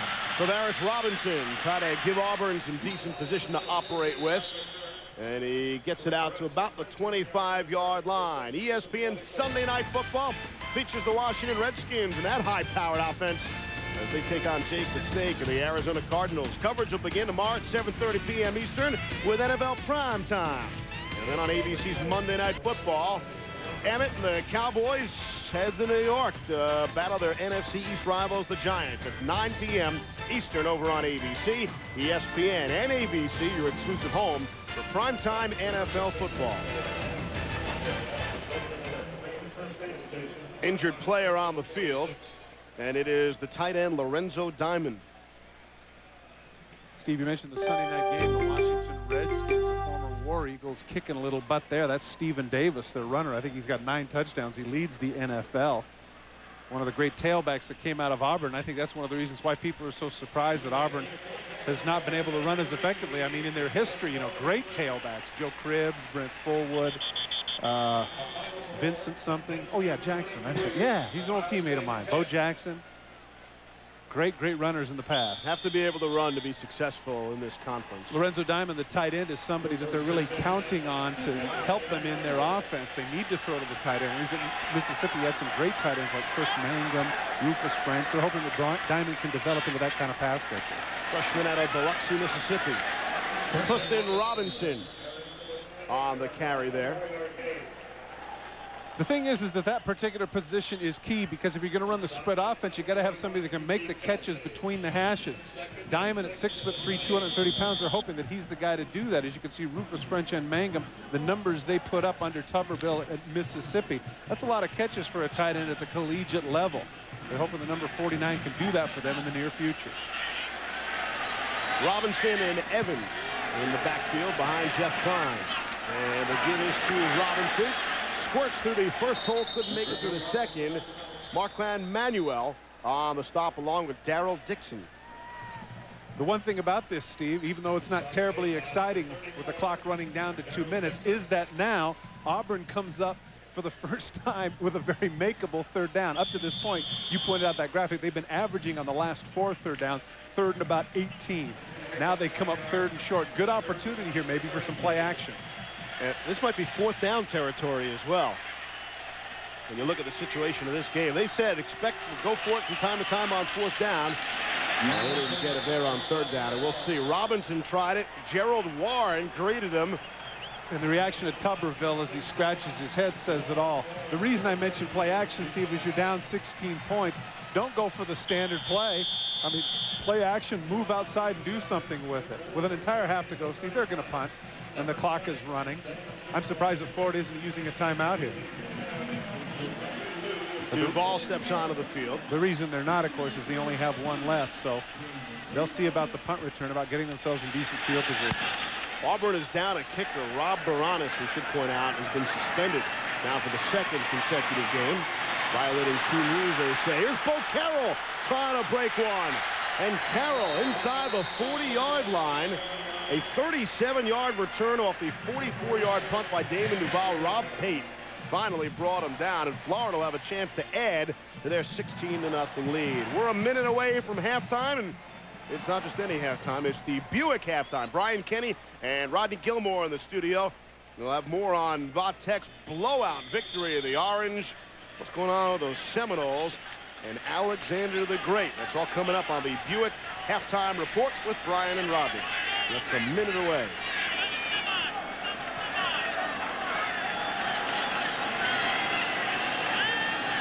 To pass on 1st down. It is complete.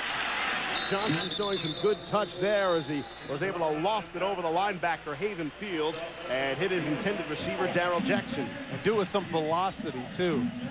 Fields thought he had a piece on the ball, just whizzed past, and Jackson having a great first half. He's over 100 yards now, isn't he? Check on that. The clock winds down. 45 seconds to play here in the first half. Here's Johnson. Throwing. Got a man wide open. And it is complete to Riche Caldwell. He went down to the grass to get it. And he's brought it down at the 2-yard line.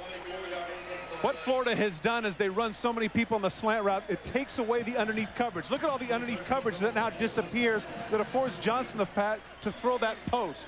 Caldwell makes a nice catch, and Casher, the coverage isn't that bad, but the structure of the fun and gun isolates certain receivers. You can see there were no linebackers, nobody in the way. Nobody in the way of the trajectory of that ball, and Johnson able to put it right on the money. Casher's a little bit frustrated, but I tell you what, you got to be impressed with what Spurrier does with this offense. Doug Johnson now is over 200 yards for all 7 games this season. He's been over 300 yards 2 times, and he's headed for a 3rd here tonight. Johnson of 19 of 28 for 265 yards, and we haven't hit the half yet. And with 34 seconds remaining and only 1 timeout, I'm thinking here that more than likely they are going to put the ball in the air. Holly. Gentlemen, there is some confusion on the field right now as to whether Florida called a timeout or not. Steve Spurrier put a motion in his hand with his forearm and his fist in a T signal. The officials are saying that was a call for a timeout. They have charged it to the Gators, and now they're back onto the field. A little bit unorganized. Well, of course, the T signal could have meant for Travis Taylor. You never know. But no, the official says nope. And that was Florida's last timeout. 34 seconds left here in the half. 1st and goal. Johnson will throw for the corner, and he overthrows Darrell Jackson. Rodney Creighton was there with him step for step. Darrell Jackson just does a great move on Creighton. The little inside move. Take a look at this, making it look like a slant. Little subtle move to the inside. Nope. And all of a sudden it's a fade. I mean, he was wide open. That bat is on Johnson. That was a touchdown all the way. 2nd and goal from the 2.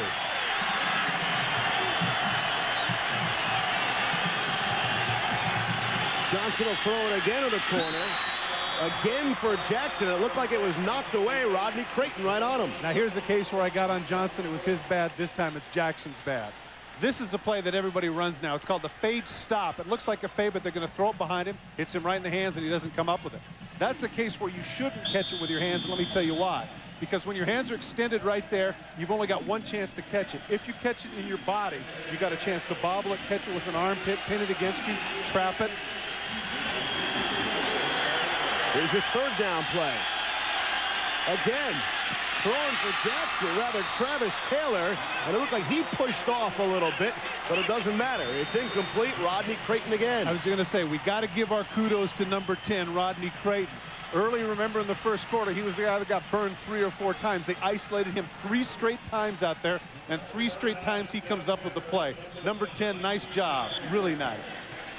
This will be a 19-yard field goal attempt for Jeff Chandler. And maybe another moral victory anyway for that fine Auburn defense.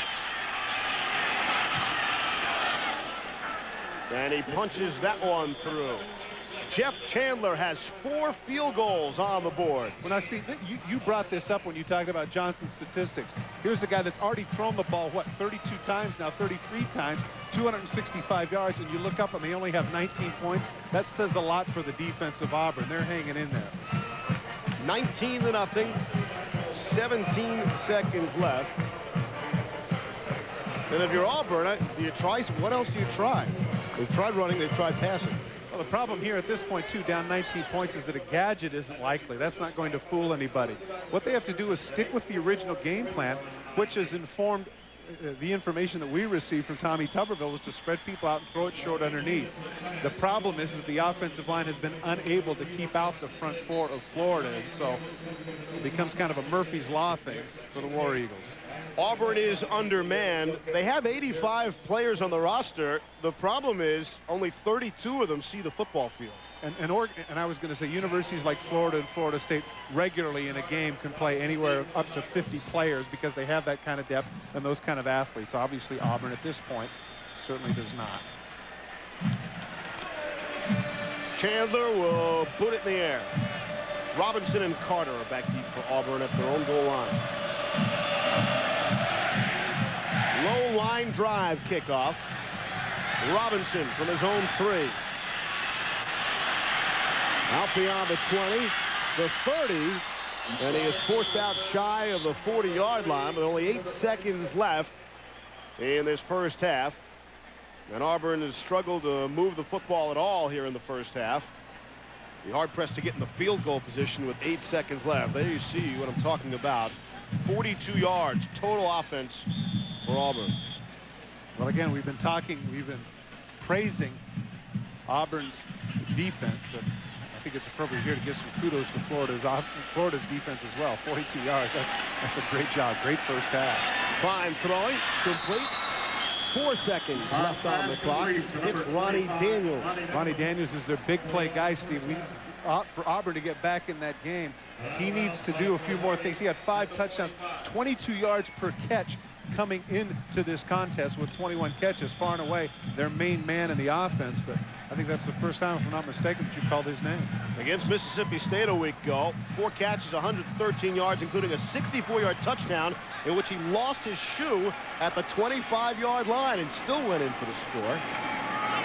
That's good footwork. Here's Klein under pressure, trying to run up and make something out of nothing. And that's what Auburn has on their side of the scoreboard at halftime. 6th-ranked Florida leading Auburn by a score of 9-0. We'll see in a bit for second half action, but right now to Brian and Rodney back in the studio, guys. All right, Steve, thank you very much. Brian Kenny, Rodney Gilmore here, the Buick halftime report. And you're watching Larry Kasher intercept that ball for Auburn. I'm going, run it in, run it in. We've seen the Auburn offense for a while. If they don't get that score, maybe they don't get a score all night. Yeah, I think you're right. They've really struggled. And it's not just this season. You look at the last couple seasons, they really haven't run the ball very well, averaging less than 3 yards a carry over the last 2.5 seasons. That's bad. But how about Doug Johnson? The guy has a bad shoulder, and he's playing a tough ball game, throwing the ball pretty well. Some wild games today. We're going to be talking about it here on the Buick halftime report. Alabama and Ole Miss, a wild one as well. Michigan State versus Drew Brees. Halftime in Auburn, Alabama, and the 6th-ranked Florida Gators have a 19-0 lead. Welcome back to Jordan-Hare Stadium, everyone. Steve Levy alongside Todd Christensen. We'll hear from Holly Rowe in just a little bit. 96 times this decade that the Florida Gators have had a lead at the half. Only 3 times have they lost. Auburn's held them to 4 field goals. Yet they can't get anything going offensively. Well, the problem offensively, of course, is you've got the young quarterback. He actually was a 3rd-string quarterback before all the other things that went down. He's 5 for 16. The total offense for Auburn is just abysmal. You know, you've only got 54 yards, and Tommy Tuggerell is searching for a way to get a score.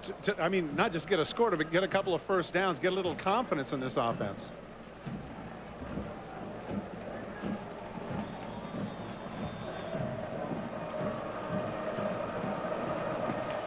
Set to kick it off to start half number 2. 19-0 in favor of Florida. Auburn will receive with Tim Carter. And Carter breaks it out to about the 26-yard line, and that's where they'll start. We start with Holly Rowe.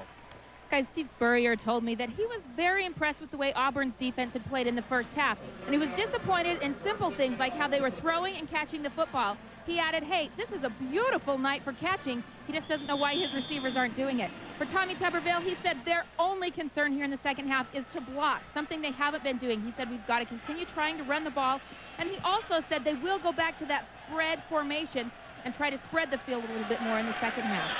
All right, Holly, we will look for that. On 1st and 10 from the 30-yard line, Klein throwing, and total miscommunication there between the wide receiver and the quarterback. Nothing deceitful about these statistics. As you can see, the numbers all in favor of Florida, as is the score. Time of possession, total yards, everything, and the turnovers kind of cancel one another out. Only 5 first downs for Auburn. You see the rushing yards. Those woes continue. As we pointed out, 1.9 yards per carry coming into this game. That was even less than that. 2nd and 10. They swing it out to the left to Clifton Robinson. He tries to cut up inside, and he's met head-on by Mark-Van Manuel. Good block at the point of attack by his fullback, Heath Evans, who gets out front, enables him to get the yardage, and now they are on the positive side of the ledger. The rushing yards, Mr. Levy. Hey, baby steps, right? Milk before meat, Holmes. 3rd and 3. At the 37. And that was an oblique scriptural reference. I apologize. No, I knew exactly what you meant. I was right there with you. And a makeable 3rd down situation. That's why I didn't say what. They spread the offense here. And Klein tried to get rid of it, tucked it under, and was decked by Keith Kelsey. Just didn't have the time. Kelsey is back there, and again, that's the risk you run when you have the empty backfield. You don't have that last bastion, i.e. the fullback, to protect you. Kelsey comes up the middle and drops Klein for another big loss. I'm thinking, though, you know what, Steve? I'm thinking that college has to adapt that team passing thing. Those things should not go against rushing yards. That's just my opinion. All right. That was the third Florida sack of the game, and Klein has been belted a number of times. In addition to that, punt of 39 yards from Damon Duval has been rather busy. And Doug Johnson takes the field. In case you're just joining us, there was some speculation that he wouldn't play, that his arm was tired. Well, his arm looked mighty fine in the first half. 31 attempts, and that's in one half alone. So evidently the fatigue factor. I guess, you know what? I guess that Ben Gay they rubbed on really helped, huh? Johnson and the Gators take over. 1st and 10. Ball spotted at the 30-yard line. Out of the eye. Would you expect to see Florida try to run it? Yes. Good call. Bo Carroll. Number 2, Bo Carroll picks up 4 yards. But don't forget, this is the fun and gun. That is an aberration in terms of the overall play. I wouldn't be surprised to see Doug Johnson have well over 50 passes by the time this game is done. And the point of that is forgetting about running up the score here and make some points around the country. Well, exactly right. I think that a situation, not only do they want to move up on the polls, but, you know, if he comes out of this game with a 400-yard plus passing game and a couple of touchdown passes, he can get right back in the Heisman thing. 2nd and 5. John Kippel. And Kippel close to the first half. 175 pounds, trying to get that speed going east and west, where that is his strong suit. The good pursuit on the part of the linebackers, particularly Alex Lincoln for the Auburn Tigers. 3rd down and 2. Auburn desperately needing a stop from their fine defensive unit.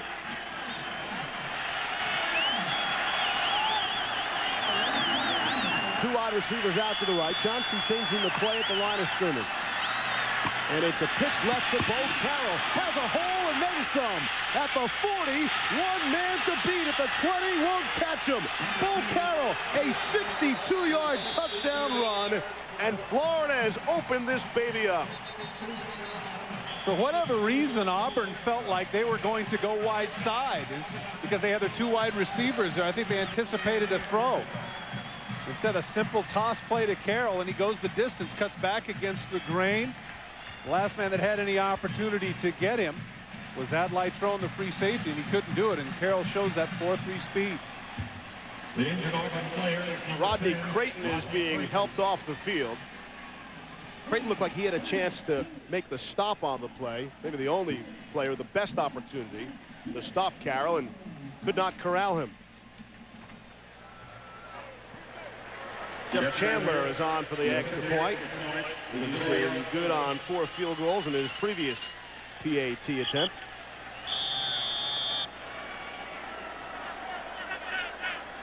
And they'll reset and do it again.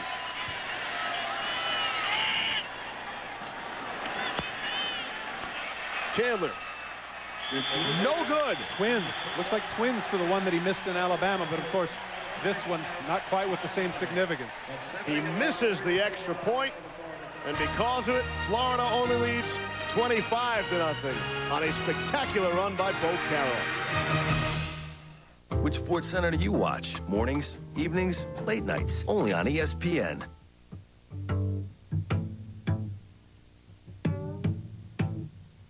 One life isn't enough. I need 2 lives. Maybe 3, for all I want to do.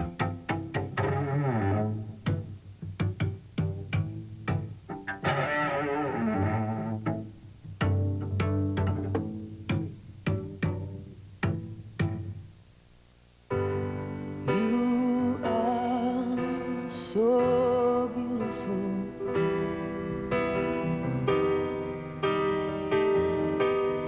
To me.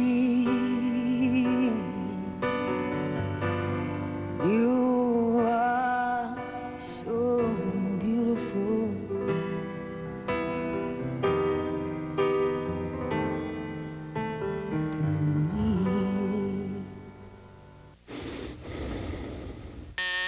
This man just woke up in a Residence Inn by Marriott suite. What are his options? He can A, make a cup of fresh coffee in the kitchen. B, walk all the way over to the living room area and start a fire in the fireplace. Or C, shoot some hoops. Okay, let's see what he does. Ah, D, none of the above. Residence Inn by Marriott. Room to relax, room to work, room to breathe. ESPN's presentation of primetime college football is brought to you by Nike and by Residence Inn by Marriott. Room to relax, room to work, room to breathe. Back in Auburn, Alabama, Florida in their first 6 games this season have averaged 41 points. They are well on their way here. 25-0 lead. Early stages of quarter number 3. Auburn gets a bit of a return from Travaris Robinson, and they will start with decent field position at about the 30-yard line. Great blocks at the point of attack by the left side of the offensive line. You see them coming, and the fullback kicks out on the whip linebacker, and Carroll gets into the secondary. He really has one man to beat. He cuts back against the grain. Trone unable to make the tackle, and he is off to the races. Carroll averages 12.3 yards per touch in his career, and that's kicks and punts, and well, that play will certainly help that average. So Auburn with the football, they'll try a pitch to the right side and don't have nearly the same amount of success. Clifton Robinson tried it, and we dial up Brian Kenny. Steve, it's the WAC versus the Pac-10. UTEP leading Arizona 14-7. UTEP quarterback Jay Stuckey back. Stuckey in the air and picked off. Greg Payne Jr. 34 yards going all the way back for the touchdown. 14-14 all tied up. Steve? All right, Brian, thank you.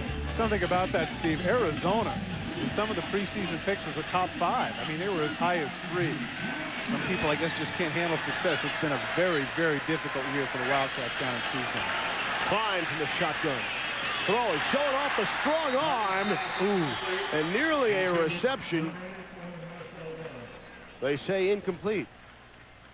Good effort, though, laying out. It'll look good on the part of Willis. Just couldn't quite come up with it. You see the strength, though, in the arm of Klein. Look at the extension now. This is one that they had earlier. Can't quite hold on. I can tell you from experience, when you hit the ground, that's the difficult part. You can make it stick there, but sometimes it hits the ground, not so good. Klein, up to this point, 5 of 18, Steve, trying to 58 yards. 3rd and 8 now from the 31. It is a blitz, and they've got him.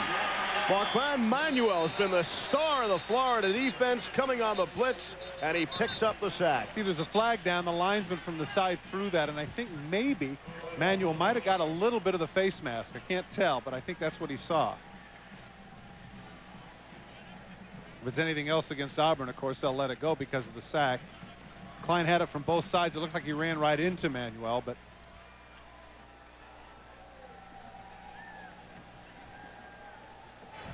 Grabbing the face mask, 5-yard penalty on the defense. The penalty is 5 yards from the previous spot. Repeat, 3rd down. Right at the end now, you see Klein lean. Take a look at the hand as it comes across. Right there. Good call by the official. Grabs him by the... Ooh. Kind of jerked on a little. You can see at the end he pulls the hand off a la the basketball. Didn't touch me. But that official with great eyesight saw it through the flag. Good call. 3rd and 3. If they're bringing people again. Changes the play at the line of scrimmage is Klein. And they run the ball right side to Rusty Williams. Not even close to picking up the 1st down.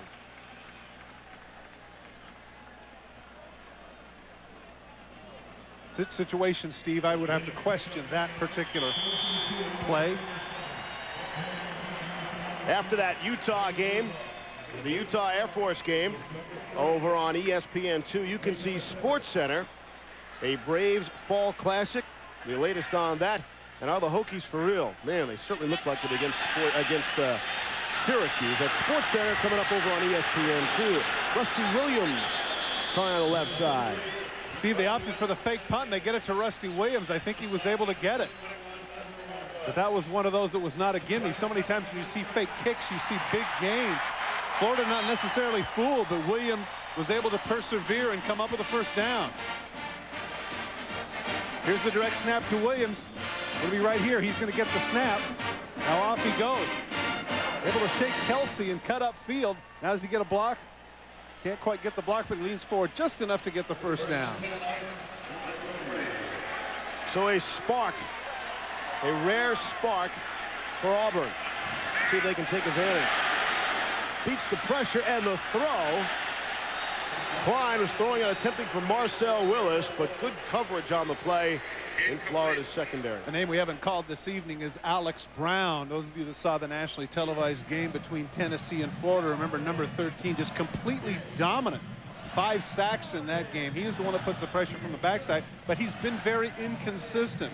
The defensive coaches, particularly John Hoke, defensive coordinator, have been very frustrated by what he's done. You can see the numbers there, the sacks, but not that many tackles. And in fact, in fairness to him, he did break a thumb on his right hand. But they've been frustrated over his inability to duplicate that particular game, Steve. Willis in motion. Klein with all sorts of pressure. They set up the screen pretty nicely. And a couple of blockers out in front. But there's Brown right in the middle. He had him man for man. They came with a blitz to the outside. The screen looked good. But Brown, number 13, is able to get just enough of Diamond before he can head upfield and get some real yardage. You catch a lot of screen passes? I didn't. Tight end catching the screen. Take a look at the thumb. This is kind of tough. I mean, even though he's not in a position where he handles the ball, it's still difficult because as a defensive lineman, you need to club and grab jerseys. Certainly that could be a contributing factor as to why Brown has not had the same numbers that he had earlier. Auburn numbers on third down conversions, like the rest of their offensive numbers. Not good. Klein throwing tip at the line of scrimmage, and it falls incomplete. Frustration on the part of Diamond. He was running the crossing route, and they just let him go. He was wide open. Would have been a sure first down, except for the tip at the line of scrimmage. And once again, the frustrations of the young man Klein continue. What do you think? Back-to-back fake punts, huh? I think they're expecting it this time. David Duval is back in punt formation. Bo Carroll is the lone man back for Florida. And it's a bit of a short punt that Carroll corrals. 37-yard punt on the play. And Florida will start 1st and 10 from their own 18-yard line. But they will do so with a 25-0 lead here in the third.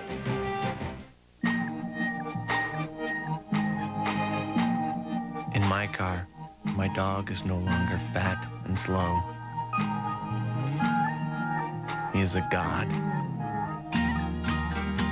A fast, beautiful, drooling god.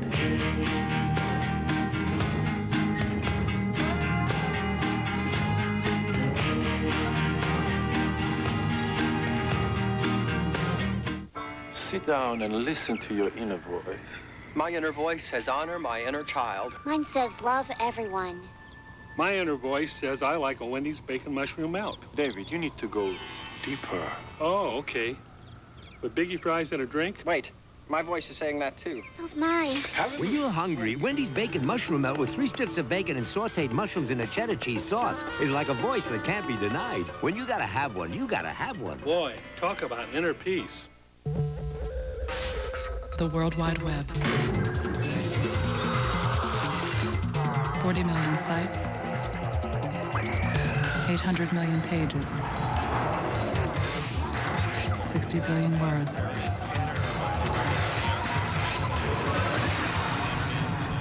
And one search engine that prioritizes, categorizes, and organizes it into neat little folders. Northern Light, just what you've been searching for. Keep your eye on Ohio State's Michael Wiley. A long one in the dome. Ohio State, Minnesota at noon next Saturday on ESPN. Back to action. Florida will take over with a 25-0 lead. Robert Gillespie, the lone setback behind Johnson. He gives it to him. And a pickup about 3 on the play. Derek Magwood made the stop. Doug Johnson trying to get himself back if he was out of Heisman contention. Well, of course, big games today for the 2 front runners, Ron Dayne and Sean Alexander. Put up some serious numbers. Ron Dayne, 167 yards and 2 touchdowns. Steve, that was in the first half. I mean, they didn't play him in the second half. Joey Hamilton, another big game, total offense, 383 yards. And, of course, Sean Alexander against Alabama rushed for 214 yards, 3 touchdowns versus the Ole Miss Rebels. I should point out, most importantly, that all 3 of those players were in victorious teams today. And I'm thinking at this point that Sean Alexander has to be the front runner. Doug Johnson, as we pointed out, well on his way to a 400-yard-plus night. And my thinking with Doug Johnson is this. If they can run the table and at the end of the season defeat Florida State, the #1 team, and he were to have a big game, say 3,000 yards, however many touchdowns. Next week, Alabama has to go against Tennessee. Certainly, Sean Alexander's going to struggle there.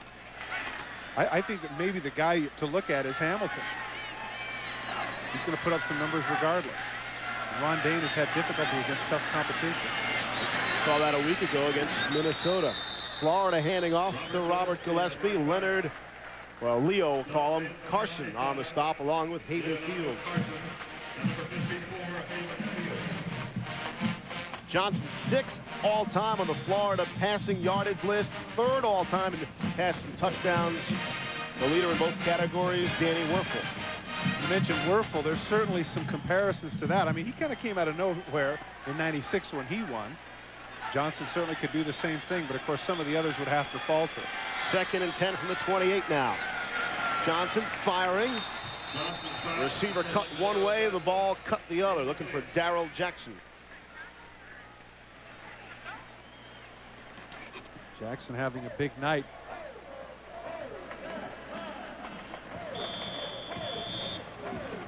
But that was a little bit emblematic of what Steve Spurrier was making reference to.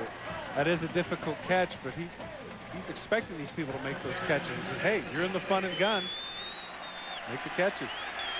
It's interesting. One of that goes hand in hand, so to speak, with the turnover. They've been dropping the football, fumbles, interceptions, and even dropped passes. As under heavy pressure, Johnson did get it away. Not even close to completing it. Jimmy Brumbaugh and Quentin Reese are the pressure. Jimmy Brumbaugh is an interesting story. He's the father of 3 children, Steve. I mean, that's amazing to me.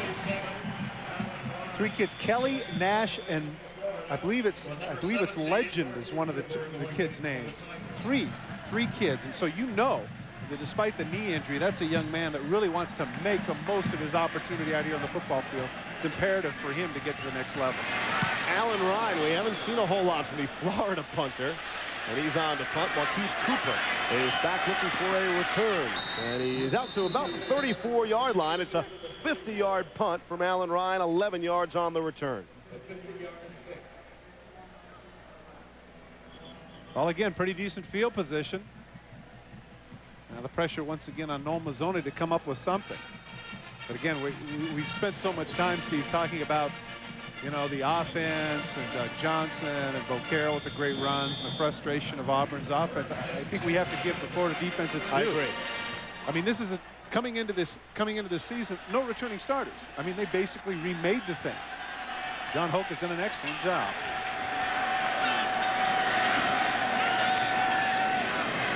So again, not much there. Clifton Robinson tried to get it. Derek Chambers had the stop. Here's Holly. Guys, there might not be a lonelier job in the world than that of an offensive coordinator for a team that's not doing well offensively. That's the case of Noel Mazzoni. We were teasing him and said, hey, is anybody still talking to you? And he said, well, my daughter, Allie, that's 7. He said, but even my boys, they're 12. They sit in the stands. And after the game, they come down to me, and they're the first ones to say, what were you thinking on that play call, Dad? Mazzoni said they've had poor self-esteem on the offense, trying to keep the kids' spirits up, and it's very difficult, especially the defense playing so well.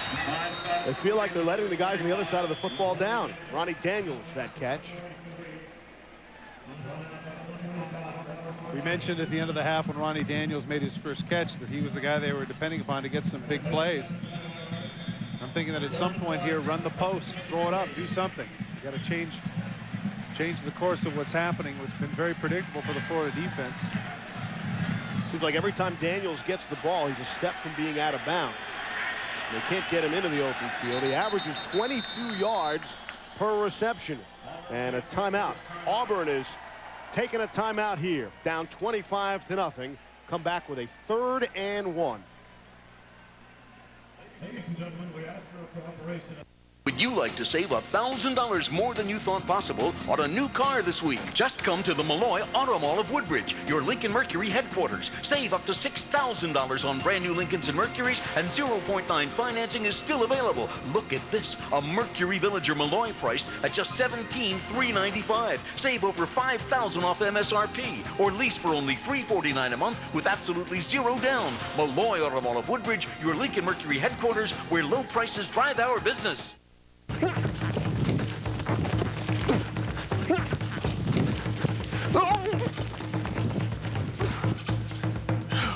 To prove how wild Virginia Lottery's newest scratch game, Wild Time, really is, we gave a few to Jack Hanna, esteemed wild game expert. And, apparently, everyone likes 10 chances to win $25,000. Hey, Mike? Yeah. Yeah, don't leave me out here this thing. Wild Time. It's the wildest scratch game there is. It's ESPN Sunday Night Football. This week, Brad Johnson and the Redskins' high-octane offense duel in the desert with Jake the Snake and the Cardinals. Redskins-Cardinals, tomorrow at 8:15 on ESPN. Sounds like a real brouhaha. Father Rick, this is Peter Gammons calling you about the letter. I did not have the time or the lack of decency to ask Tony Gwynn to send you the kidney stone he passed in '97. But thanks for reading my column. Florida trying for the first time in series history to win 3 consecutive games here at Jordan-Hare Stadium. And they are in good position. 6:41 to play in the third, up by 25. Here's a 3rd-and-1 play. As they pitched it out to Clifton Robinson, Andra Davis made the stop, the middle linebacker.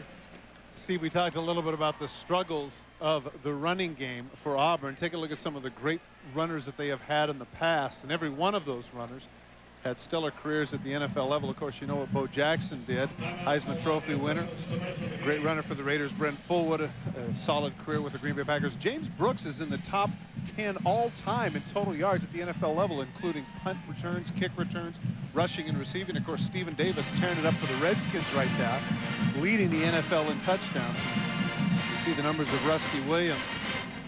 Certainly, it goes without saying, but I had to ask it anyway when I asked Tommy Tuberville. I said, is the priority in recruiting a running back? And he looked at me like, you know, is the sky blue? Yes, yes it is.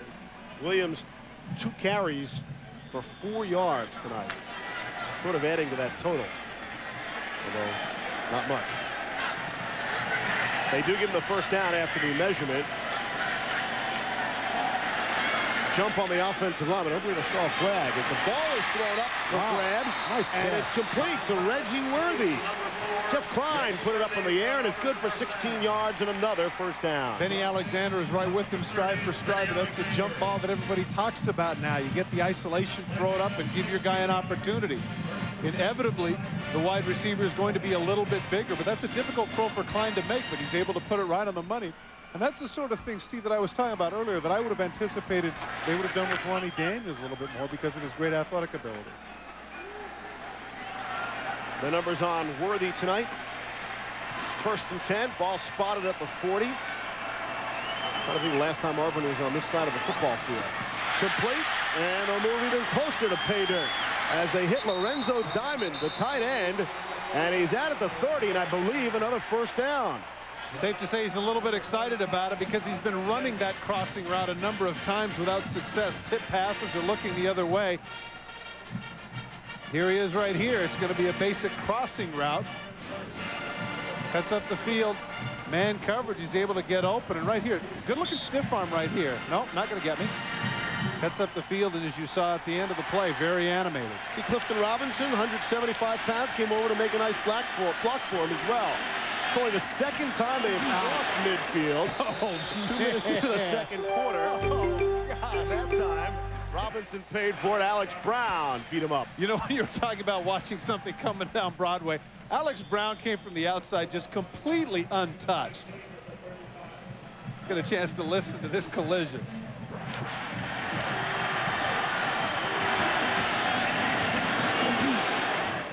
That falls into the heading of helmet to helmet.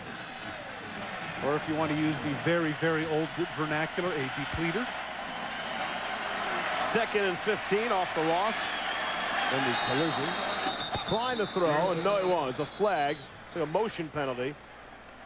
They'll go against Auburn. Right guard Colin Sears moved a little bit too soon. And just as, Steve, just as you were talking about it, down to the 30-yard line. False start on offense, 5-yard penalty. Down to the 30-yard line, scoring position going well. First a 5-yard loss and now a penalty. It just, I guess when it rains, it pours. Didn't the Morton Salt girl say that? She never gets any older either. You look at the label. It's great, isn't it? It's amazing. She's the Sophia Loren of products, huh? All the moisture from the rain coming down. That's it. And that young skin. Oh, man. 2nd and 20 from the 40-yard line after the penalty. 3 receivers spread out to the right. Blitz up the middle. Flag has been thrown, and Klein gets rid of it. And we'll see what this marker is for. I think that has to be offsides. There was certainly an encroachment in the neutral zone. I think this is about the 3rd or 4th one that Auburn has had. I believe it's the 4th. Offsides, defense, 5-yard penalty, repeat, 2nd down. Florida once again in the neutral zone. The center's been able to take advantage of that from time to time. Warren a little bit anxious. Holly. Guys, this is something Auburn worked on this week with their center. They knew that Florida had some problems getting off on the snap count, and so they worked with the center for him to change up his rhythm, hold the ball a little bit longer. Seems to be working against the Gators. 2nd and 15 from the 35 now. Klein will throw it and complete to Ronnie Daniels. They try to get him in the open field. There's some of that speed before he's taken out inside the 15-yard line. Well, Ronnie Daniels is what everybody is looking for. And what I mean by that, Steve, is now in the passing game, everybody wants the big receiver. Ronnie Daniels, look at that. He's patting his chest saying, come on, where you been? Give me the ball. I'll do something. Simple hitch route, cuts to the inside, now cuts back to the outside. This isn't one of those Smurf receivers that you just drop with a hand tackle. This is a guy who's 6'1", 6'2", somewhere between 212 and 215. He's a big man as well as having speed. They've got some momentum. The Florida penalty certainly helped. Crowd has thinned a bit, but those that have remained are cheering on their Tigers. On 1st and 10 from the 14. Here's Klein under pressure, and there is the sack by Andra Davis. There's a flag down, though, Steve, at the side, which could indicate yet another offside. I'm not sure. But as you pointed out, that was a big help to Auburn earlier. Illegal motion, offense, penalties decline. This drive bogged down by penalties on both teams. Andre Davis, the middle linebacker, he's going to see just to the right of the quarterback, comes in untouched. Again, you got to give some credit to the defensive line here, and this is why. You saw that the right guard was occupied, could not get off his man to get to Davis, and the result is a sack, big negative yardage. Puts him in a 2nd and 19 from the 23. Klein looking for the end zone, got a man, touchdown! Ronnie Daniels, the big play receiver, is there for the score. It's a 23-yard scoring strike.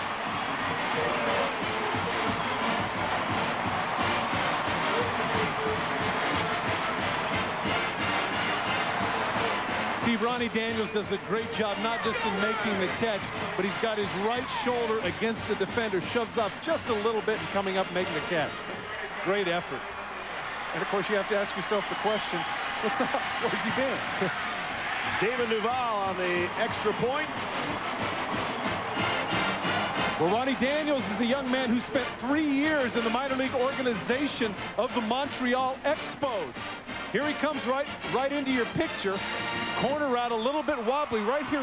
Look at that, just a little bit. He's able to get him off. You can see Benny Alexander looks back. There's a little bit of separation. Great job by Daniels with the right shoulder, not getting the call and coming up with a catch. And Klein is due for a little excitement. It's the 6th touchdown of the season for the true freshman, Ronnie Daniels. 23 years of age, however, as a true freshman.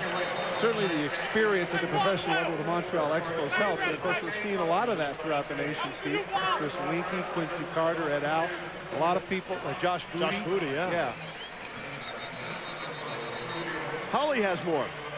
Gentlemen, I have kind of an explanation for where Ronnie Daniels has been. He's been in the doghouse with the coaching staff. He missed some classes this week, so he was forced to run stadiums, 25. That's up and down equals 1. So yesterday at practice, he wasn't with the team. He was running on his own, trying to loosen up his soreness from running those stadiums the day before. He said, hey, I bent the rules. They were good to make me run. He was very penitent, and he's coming off big here in the second half. Spoken like a mature true freshman. I'm talking about Holly. I'm talking about Ronnie.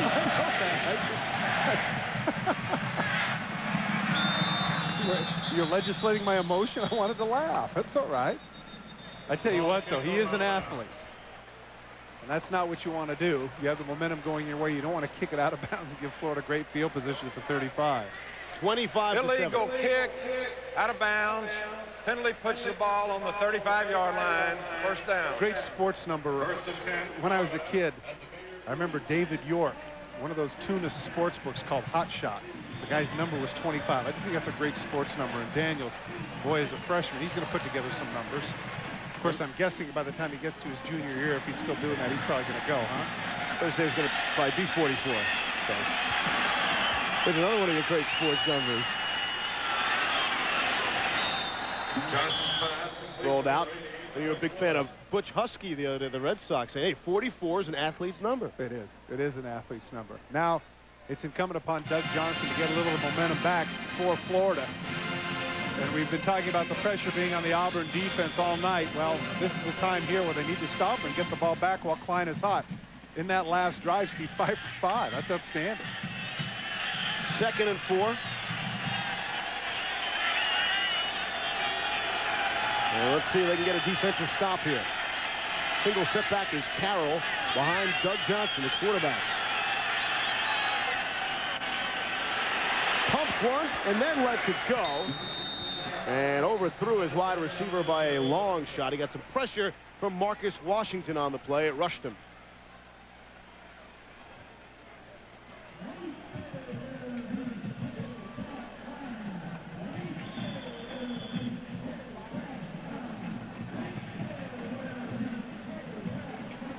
Billy Young, reserve quarterback for Florida, is the one signaling in the plays.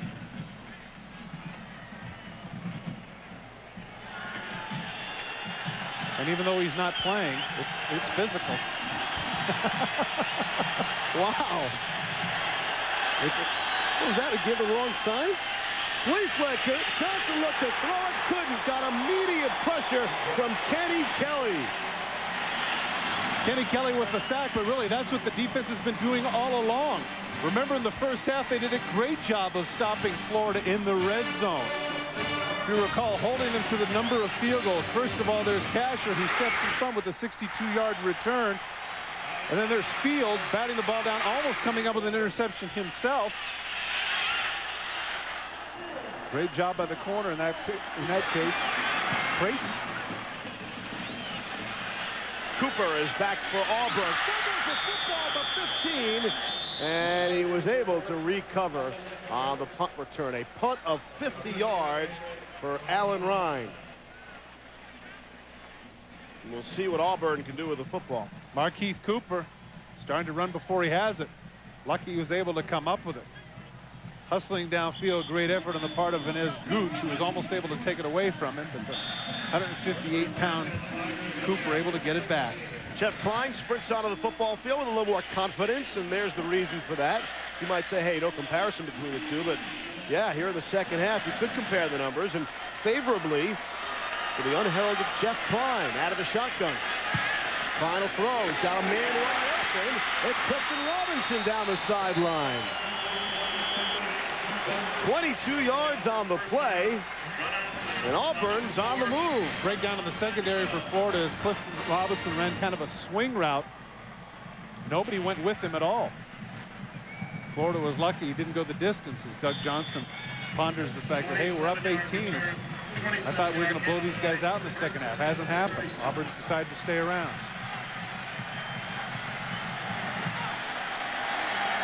First and 10 from the 37. Here's Klein. Got some time. Throws. It was tipped. It's a bit high. He was just looking again, as you can understand, to get the ball into the hands of Ronnie Daniels. Interesting, though, if body language means anything. You can see Klein now getting back, standing erect, surveying the field. You pointed out that on the last drive, that gave him a lot of confidence. I agree with you. He's feeling a lot better about himself, and even though the numbers would not indicate a great night, certainly on that last series he was good. That hookup with Ronnie Daniels is not the first time they've gotten together. The two, Klein and Daniels, hooked up for 64 yards against Mississippi State for a touchdown. Inside handoff. Cutting to the outside is Robinson, and he's across midfield. Robert Cromartie forced him out. Thaddeus Bullard, the defensive end for Florida, loses contain. He's supposed to stay to the outside. But instead Robinson is able to get to the outside. Defensive end right here comes down, and as a result he goes to the outside. He's supposed to be out there, number 11. Instead he comes down thinking he's going to make the play inside. That enables Robinson to get to the outside and get the first down. They're throwing a party here in Auburn. That run went for 15 yards. Their previous long rush of the night was for 7 yards. Hey, what's going on? Why all of a sudden is Auburn moving at ease down the football field?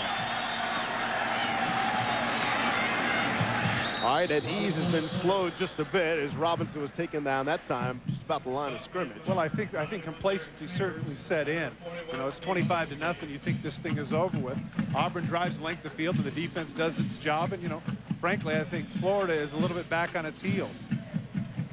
Clifton Robinson, 15 carries, 34 yards against Steve Spurrier's defense. Give him one on the play. 2nd and 9 from the 46. They fake the inside handoff and throw to the tight end, Diamond, and he stopped well short of the first down. We have a 3rd down. First time they had used that play, go with a misdirection, try to get Diamond the ball out in the flat and give him a chance to run upfield, but Florida closes. But, you know, Steve, you mentioned, I think it was at the end of the first half. Now, I think it applies, and that is at the 41-yard line. Auburn, I think this could be 4-down territory. That's Diamond's 3rd catch this half. And we're not through the 3rd quarter yet. Final seconds here. They want to throw to their tight end. They want to see somebody that's capable of catching it. And Diamond has had a pretty good quarter. Here's Klein to throw on 3rd down. Trying to run away from trouble. Connects. Good for a 1st down and more. It's Reggie Worthy on the run. And Klein showing some athleticism. Really did, running to his left. Just as he's about to get dropped, he's able to get the ball out. Again, a little more composure. This is what happens when you get some reps. Goes with the strong safety blitz, breaks out. Just as he's about to get dropped, he gets the ball away. Manuel drops it, but not before he's able to complete it for a 1st down. And it does not appear they'll get another playoff here in the 3rd quarter. So wait just 1 second. Auburn appeared to be down and out. They scored a touchdown. They trail 25-7, but they are on the move. Jeff Klein hooking up with big play man Ronnie Daniels. Do they have any more of those left?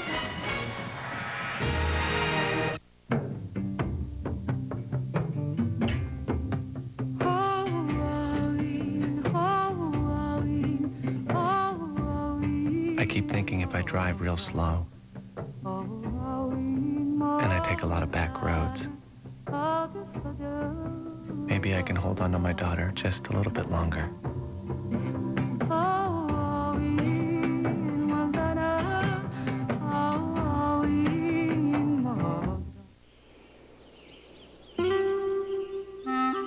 It's not always about saving for college, or buying the next big house, or retiring at age 30. For some, it's simply about trying to create a better life for the pigs.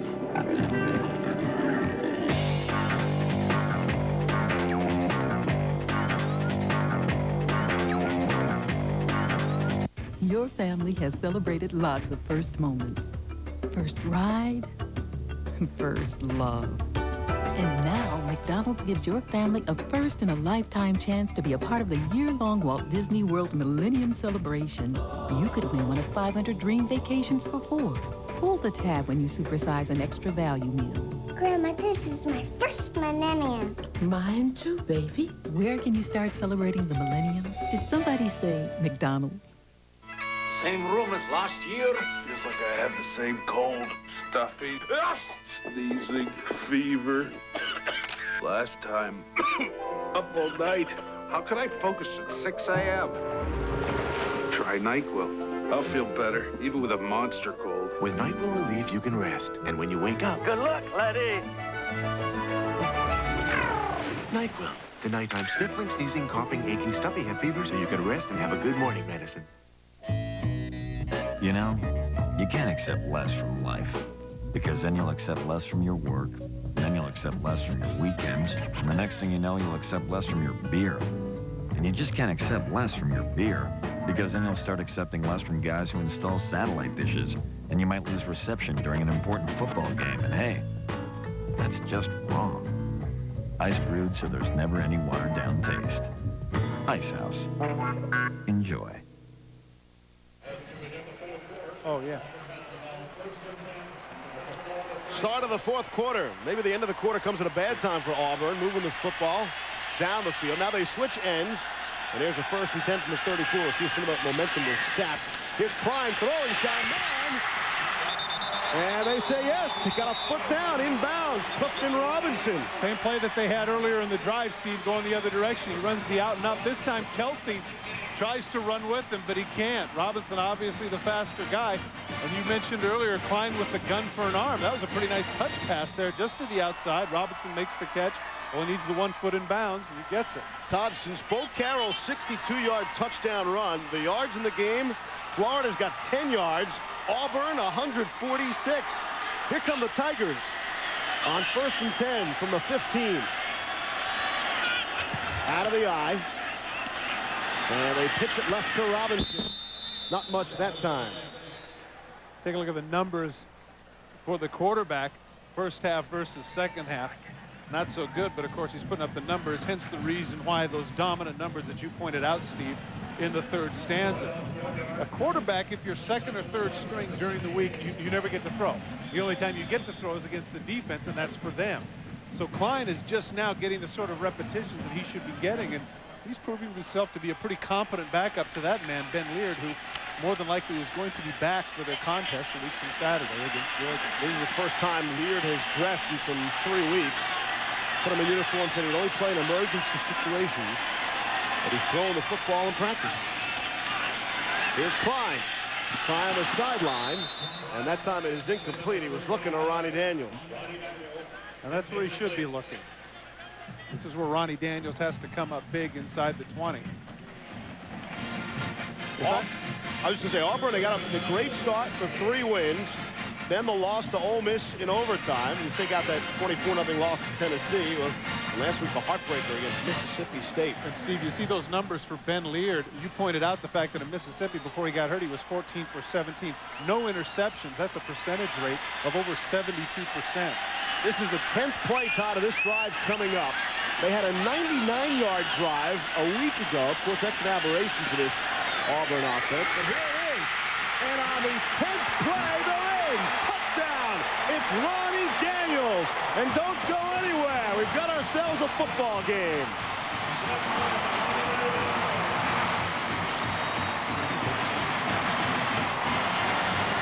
Steve, the very thing we talked about was getting Ronnie Daniels in an isolation situation. Tough guy, man for anybody in the secondary for Florida.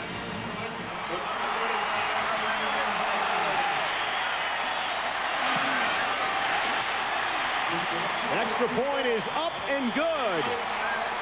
And Ronnie Daniels may be penitent. He may be sorry. He may have ran his steps, but he's doing everything right here in the second half.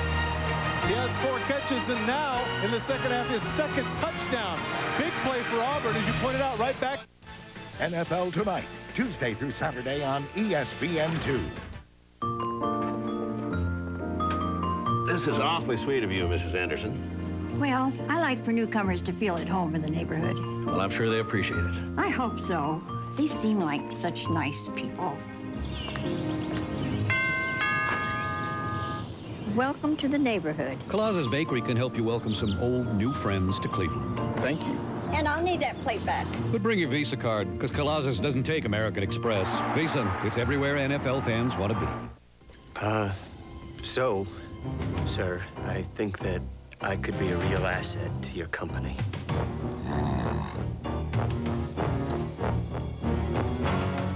Jenkins, I think we can use a man like you. Thank you. Thank you. For about the price of an ordinary hotel, Residence Inn offers you a living room, too, just in case you need one. Residence Inn by Marriott. Room to relax, room to work, room to breathe. You can't see anything in a car. You can't see past the guardrails in a car. That's why we don't make tiny little cars. Look, Mommy, a tugboat. Really? In the water? Yeah. In fact, we don't make cars, period. Mommy, bird. Wow. We prefer the view from the look outside and see the world as Suzu Trooper. Look, Mommy, space shuttle. Because you never know what you might miss in a car.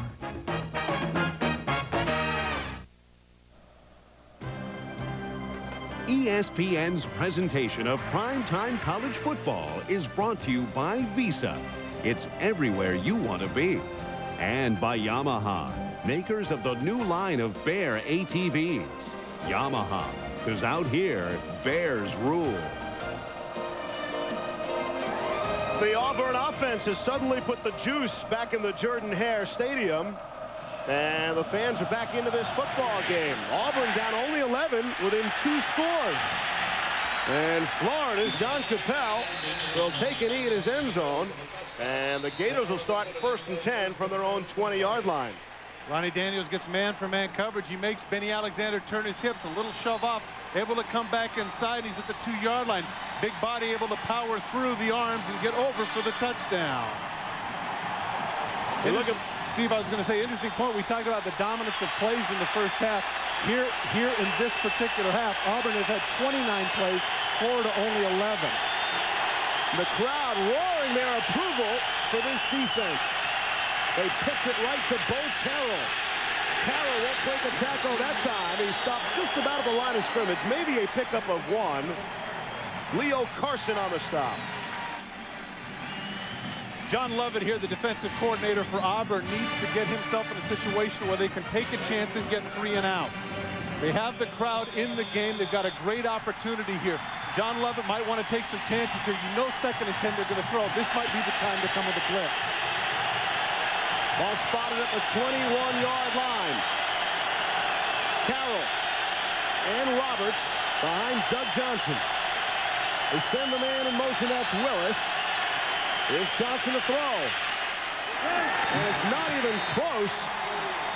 They were looking for Kinney, the tight end, and Auburn's defense in a holding pattern. Steve, they did come with the blitz. They had man coverage, and Haven Fields does a great job being all over Aaron Kinney. Now Florida comes up 3rd and very long. And the Gators have an injured player down on the field.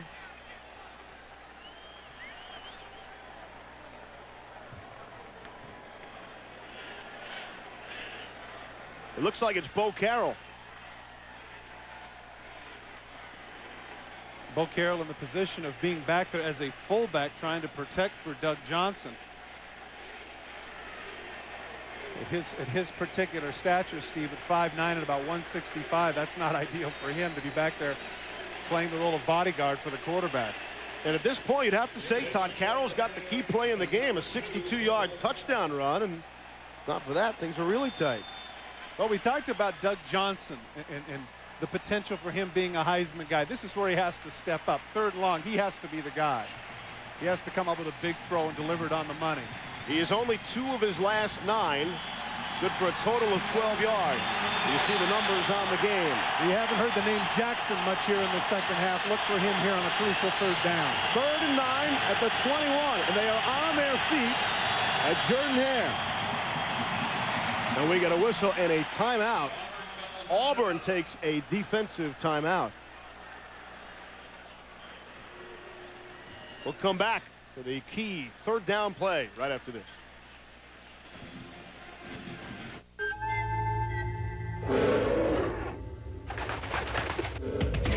If you think all ATVs are created equal, you've never ridden a Yamaha. The new Kodiak 400 Automatic and Big Bear 400 from Yamaha. Because out here, bears rule. Now, for a limited time, get low monthly payments on every Yamaha ATV and a great deal on a winch plower generator with select models. Here at VMI, we were asked to try the Norelco Advantage for 21 days. There was quiet dissension. These are for wussies, man. I'm not giving up my blade. And anxious inquiry. What the heck is this? Goo? Some of us were sure it wouldn't shave close. I'm gonna get demerits using this. But then we started to realize the lotion actually gave us a closer, smoother shave than we expected, without the nicks and cuts of blades. How many squirts are you using? About one per cheek. That lotion made it feel kind of like a wet shave. Hey, this feels really cool. After a while, our fear diminished. Our hopes arose, and life got a little less hairy. Come on, babyface, move it. The Norelco Advantage. It's guaranteed or your money back. Norelco. Put it to the test. One name. My name's Bond. James Bond. One number. No equal. A martini shaken not stirred. The James Bond 007 collection. Own them all on VHS and special edition DVD. Will Papa Bowden give Tommy a spanking? It's a family affair that could make Thanksgiving dinner a little tense. Florida State, Clemson at 7 next Saturday on ESPN. It's not a cheerleader, that's Gabe Sanders, the snapper, the senior snapper of Auburn, getting the crowd into it as if they needed some help. Back on a 3rd and 9 from the 21-yard line. And it's loud in this place. Here's Johnson calling signal. The throw gets pressure, and it's complete. Clutch catch by Darrell Jackson. Pick up a 17 before Larry Kasher brought him down. And what he was doing when he was going back and forth is he made sure that they knew that this was going to be a no-call count, meaning that he's going to pick up his leg and the center's going to make the call. He takes a shot, but he's able to deliver the money right there, right on the money to Jackson. We talked about that we hadn't heard much from him. Big players make big plays. None more important than that one right there, Steve, to stave off a little bit of momentum that Auburn has had up to this point. Jackson now 8 catches, 127 yards. They pitch to Robert Gillespie, and they stop and pick up of a yard or 2 on the play. And you wonder if that timeout will hurt. I guess if you stop them on the big 3rd down, that's a good timeout by Auburn. But, of course, now it's a wasted timeout. They've only got 1 left. Well, the other down 2 scores. Steve, the other thing that it did, though, unfortunately, is it gave Florida a chance to look over their options. The 25-second clock isn't running. He's sitting there with his head coach. He gets to see everything. We got exactly what he wanted. He had the isolation with Jackson, man for man. 2nd and 8 now. At the 40. They spread the field with 5 wide receivers.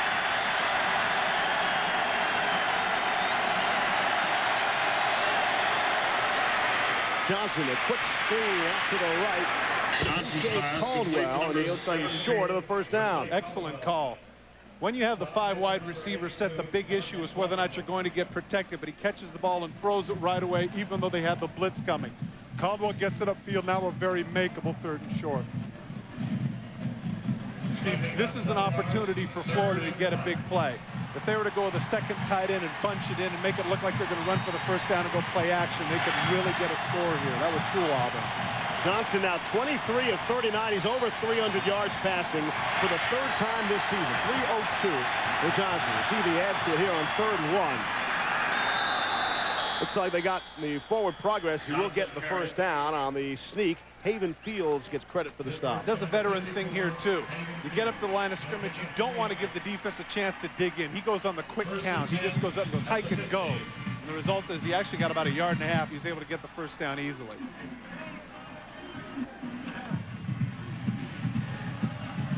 Ball spotted at midfield. And a fresh set of downs for Florida. The Gators are rarely shocked. As you see, they just get off before the play clock expired. And it's Gillespie tied up and brought down as the clock continues to wind. Florida is rarely shocked. In fact, in this decade, they've never been totally shocked, like having an unranked team go up against them and actually win the football game. 68-0 this decade under Steve Spurrier. Yes, Auburn is unranked, and this would serve as quite the shocker should they come from behind. Under 11 to play here in the fourth quarter. 25-14 Florida. Just a reminder, yes, Gators did miss an extra point. 2nd and 5, man in motion, and they give it to him. It's Reshae Caldwell on the end around the wide receiver. And he's forced out of bounds. That's a play that they could run earlier, Steve, all the way back to the first quarter for big yardage. They bring it out again, and clearly Auburn wasn't ready for them. Big gain for Florida and another first down.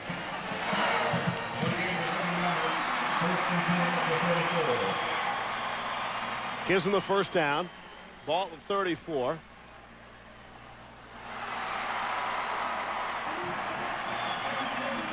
Darrell Jackson spreads out to the left.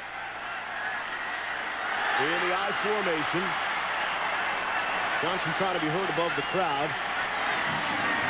And they pitch it, trying to pitch it to Gillespie.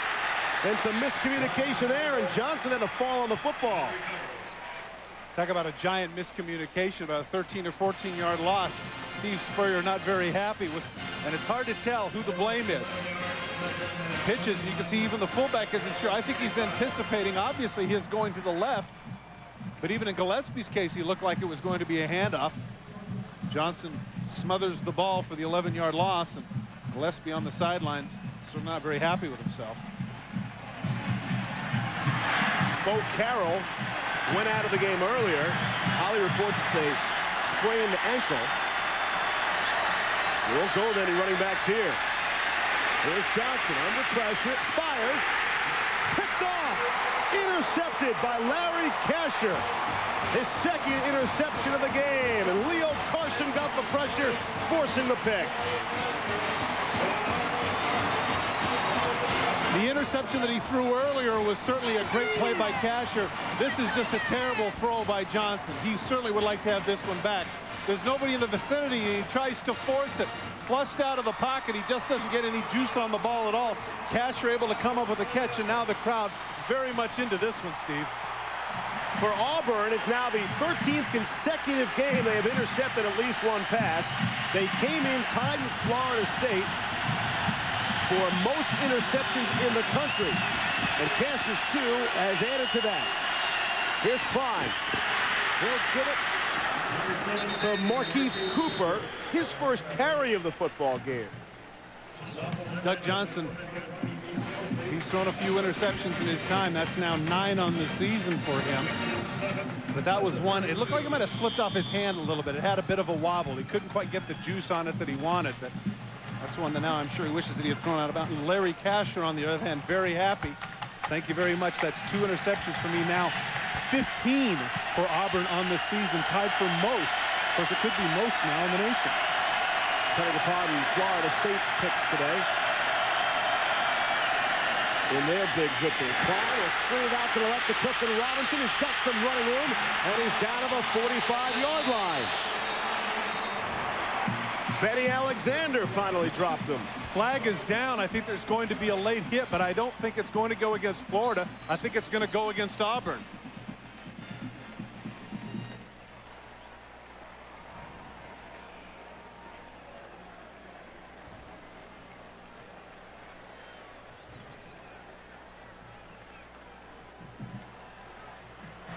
Dead ball foul, personal foul on the offense. The play established the first down. After the penalty, it'd be 1st and 10.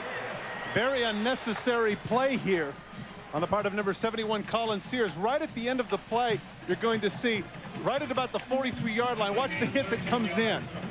Right here, watch the hit. Just creams him right in the back, and of course the whistle is blown, completely unnecessary. The umpire following the play, able to see it, drops the flag, and while it's still first down, that cost him a big 15 yards, Steve. Haven't seen much emotion out of Tommy Tuberville on the sideline, but you saw it following that play. Here's Klein, throws a pass, batted up in the air and around, and nearly intercepted by Florida. That would have been a terrific athletic play for Andre Davis. He could have made it. Ball is tipped up in the air. Number 45 sees it, sticks out the one hand, but it just isn't going to stick. And now you wonder if a little of that momentum, Steve, has been abated. Actually, that's off the shoulder pad. That's off the shoulder pad of number 61, Gerald Warren. Davis couldn't quite come up with it. Warren has had a tremendous game, Steve. He's been in the backfield all night long. Brings up a 2nd and 10 from the 31. Here's Klein. Sack right up the middle. It's Davis. He didn't get the interception. He gets the sack, his 2nd of the game. Holly. Before the defense took the field for this series, Florida's Buck Gurley, their defensive tackle, screamed for a solid 5 minutes at his players in their face, saying, you've got to do a better job reading the plays, be in your assignments. We have got to cut this out, self-destructing in every game. He was their emotional leader. He even almost got into a fight with one of his teammates as they debated what their assignments were, but they're getting fired up on defense, coming up with some big stops here against Auburn. And Steve, that 15-yard penalty really looms large. Not just the yardage, but how it took the starch out of Auburn. Now they have to call timeout. They would have never gotten the play off. The play clock was at 1, and that is their last timeout. They've used all 3 with 7:47 left to play here in the 4th quarter, and Auburn's still in the game. Start your day the right way. Watch the Rush Hour Report on News Channel 8. Weekday mornings from 5:30 till 8:30. We give you all the information you need to get you on your way. Every 8 minutes, find out which roads to take and which ones to avoid with target traffic. And find out what kind of weather you can expect with Power Weather. The Rush Hour Report. Continuous, live, updated news, weather, and traffic reports. Weekday mornings starting at 5:30, only on News Channel 8. If you're ready to lose weight, muscle up, and get back into shape, I've got a free video you're going to love. Introducing a winning fitness strategy. You got to eat healthy, drink plenty of water, and most importantly, strength train with Bowflex. Strength training adds muscle. Not only does your shape look better, you actually increase your metabolism. Hey, I'm 41, and I'm in the best shape of my life. And I can tell you, Bowflex really does work. For a free video and brochure on the machine that can help you get into great shape at any age, call right now. In the name of progress, man has given up more and more control to the machines of his own creation. Perhaps it is time to take some of it back.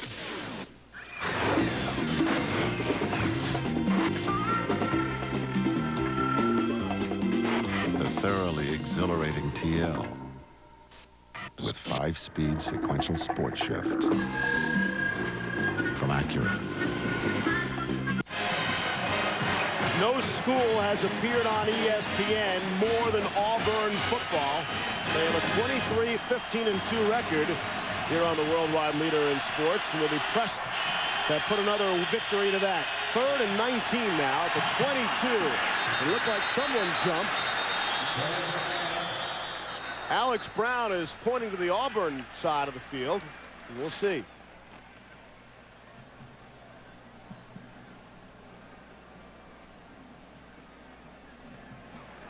Before the snap, false start on the offense, 5-yard penalty.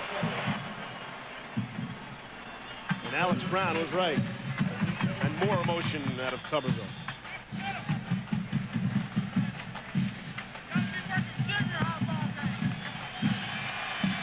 Third and 24. They had all the 3rd and longs in the first half. 3rd and 18, 3rd and 20, 3rd and 17.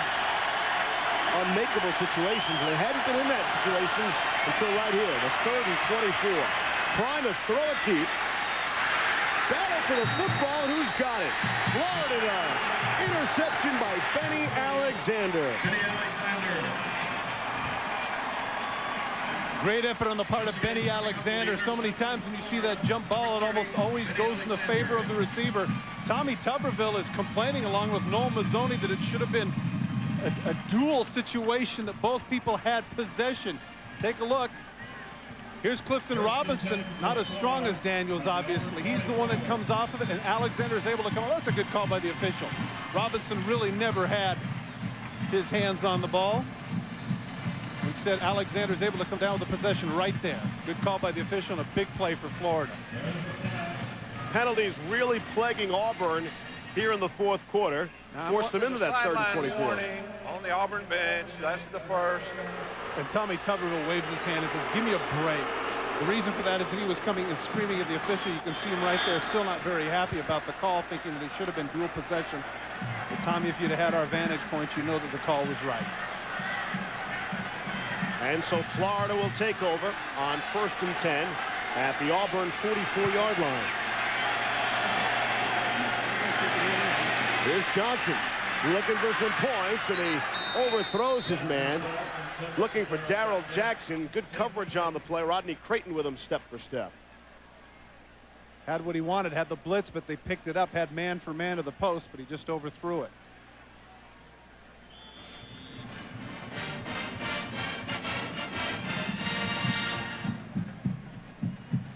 Florida, of course, not looking to run out this clock. They're looking for more points. They need to make this look like this was an impressive victory tomorrow. Up only 11 here at Auburn, and heavily favored in this one. Riche Caldwell on the reception before Creighton put the hit on him as the clock winds. Approaching 7 minutes left. Following our game tonight, it's kart racing from Surfers Paradise, Queensland, Australia. Juan Montoya has a 13-point lead over Dario Franchitti going into the last street course race of the season. That's tonight on ESPN, midnight Eastern, 9 Pacific. For more, log on to ESPN.com, part of the Go Network, go.com. So it's a 3rd and 2 now. And the 36. Johnson will keep it again, and they got a real good surge that time, and it looks like he got enough for the first down, although they might measure. Once again, smart enough to know that if he goes with a quick count, he spreads people out. That takes people out of the box. Goes over the right side of the line, and you know, 3rd and 2, you usually don't quarterback sneak, but give him credit. Good call, first down game.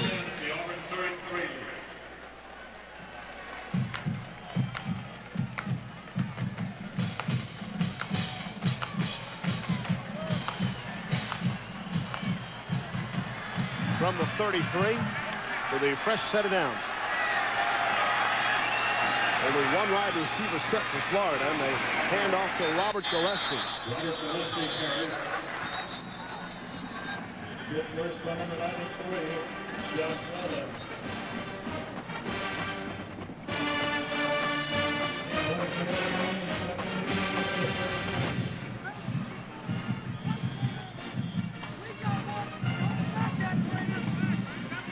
Florida in conference. This is just since 1992, and boy, an 86% winning percentage. Florida State 60-2 in the ACC, and Nebraska separated the two Florida powers on that list. Handoff hits Gillespie, squirts through. He's got the first down and then some. He's inside the 20-yard line. Pick up a 16 on the play. Haven Fields brought him down.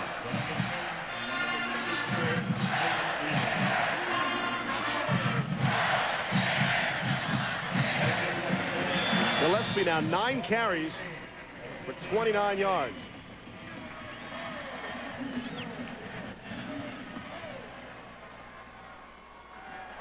Approaching 5 minutes left in quarter number 4. 25-14 in favor of Florida. It was 25-0. A couple of unanswered touchdowns by the Tigers. On 1st and 10 from the 18. It's Gillespie dancing right and dancing left, and he's down at the 10. Finally, Creighton put him down. Aaron Kinney, Mike Pearson, Cooper Carlisle, Corey Yarborough, Cheston Blackshear, and Kenyatta Walker really asserting themselves here.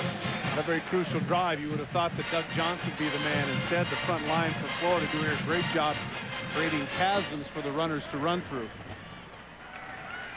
Again, it's a real veteran offensive line outside of the rookie Pearson. And everybody's praising Pearson as he's going to be a real player to watch in years to come. Johnson will pass towards the end zone, trying to beat double coverage. Antoine Nolan was there. Nearly picked it off. Had the opportunity for the pick, just went through his hands. You could see the frustration. Johnson makes a bad choice here. He throws into double coverage. That's a ball that should have been caught, and Nolan knows it. Brings up a 3rd and 2 now at the 10-yard line.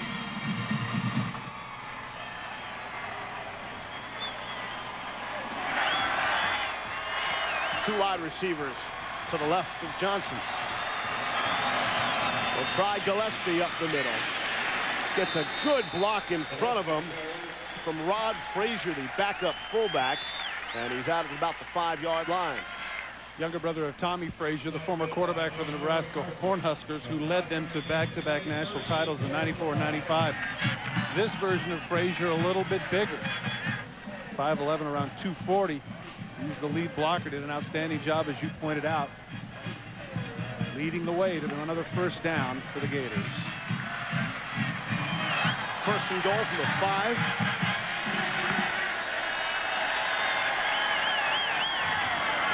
Gillespie has gotten a missmark, and he's taken any further? No. Stopped at about the 2. As the clock continues to run. Adlai Trone on the stop along with Fields.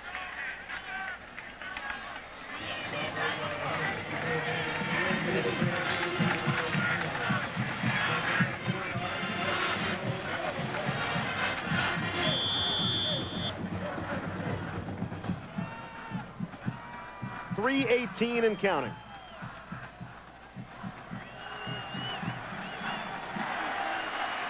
Second and goal now from the 1.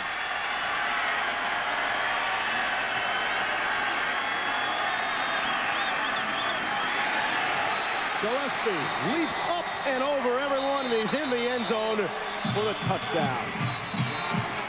That was pretty impressive. He took off a little bit early. Usually you try to do that right about at the 1-yard line, but it looked like he might have been 2 yards back.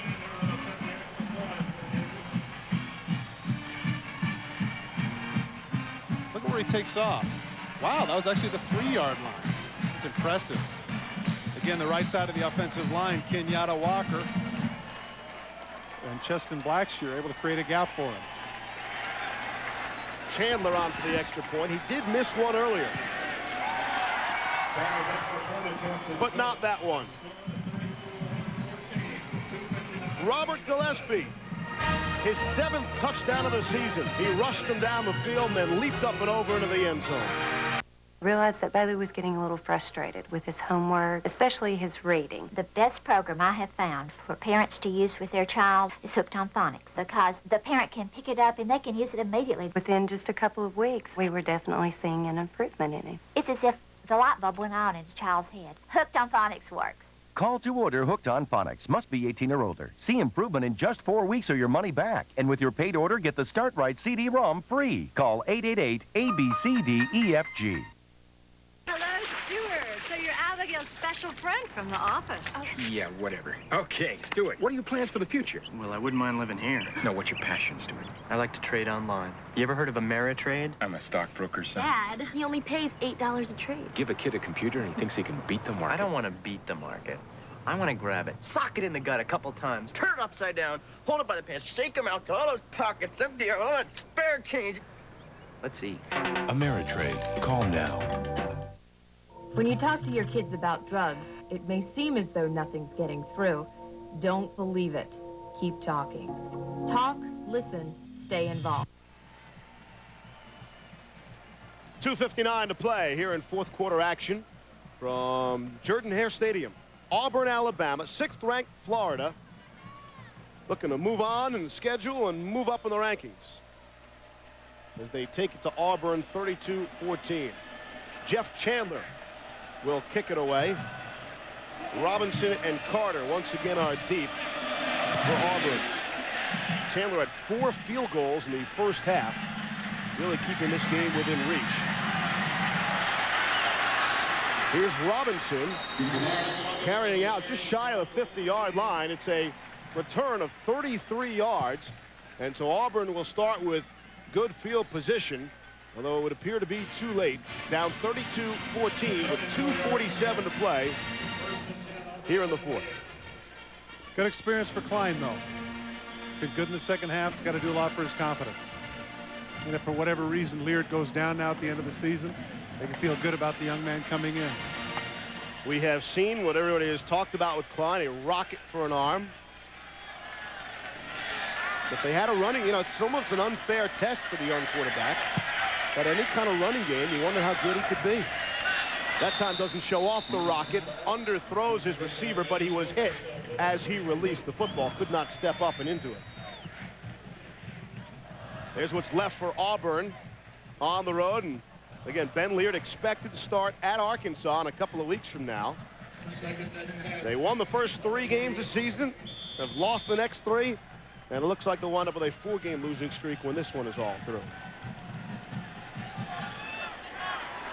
Is this right? Is this possible? Auburn, I'm told, is averaging 1.5 inches per run. How's that for a statistic? Clifton Robinson, the left side, off the pass play from Jeff Klein. Benny Alexander, the stop there. Florida, they're looking at much more than just playing out the schedule. They're looking at their national ranking and their spot in the BCS. Certainly Georgia's going to be up for that game, but of course it comes down to that big one against Florida State as to whether or not they're going to get back in the hunt for the national title. The Bowl Championship Series standings won't be released until October 25th.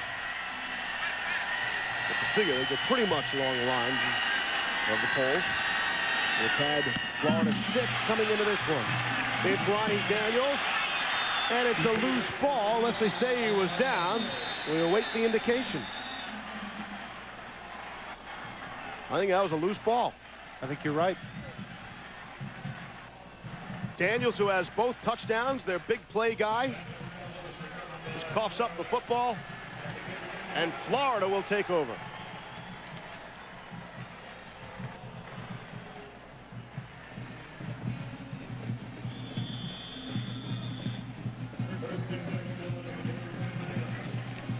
Darrell Dixon recovered it for Florida. Minute 54 to play. 32-14 in favor of the Gators. And Doug Johnson will call timeout. And with that, we'll step out. Come back for the conclusion of this one with Florida comfortably out in front.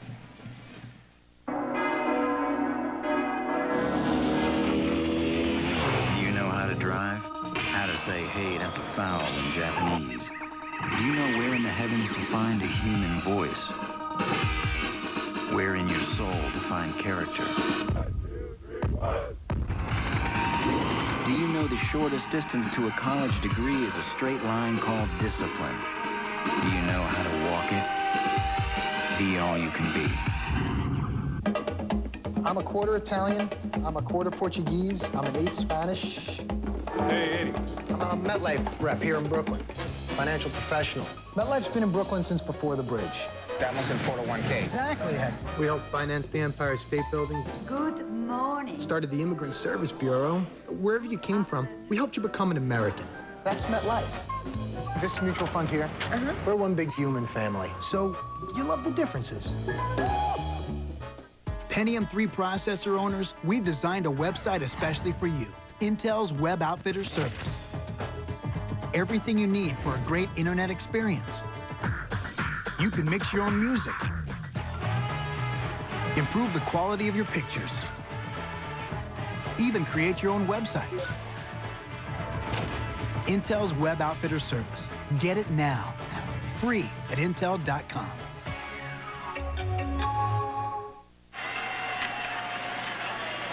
Florida will keep that clock moving as they hand off to Chuck Marks, the freshman from Albany, Georgia, getting some action with the football. Our Visa players of the game from Florida, Doug Johnson, over 300 yards passing for the 3rd time this season. And Ronnie Daniels, despite the fumble, has the 2 big plays, the 2 touchdowns, 6 catches, some 90 yards. Those are our Visa players of the game. 2nd and 9 now.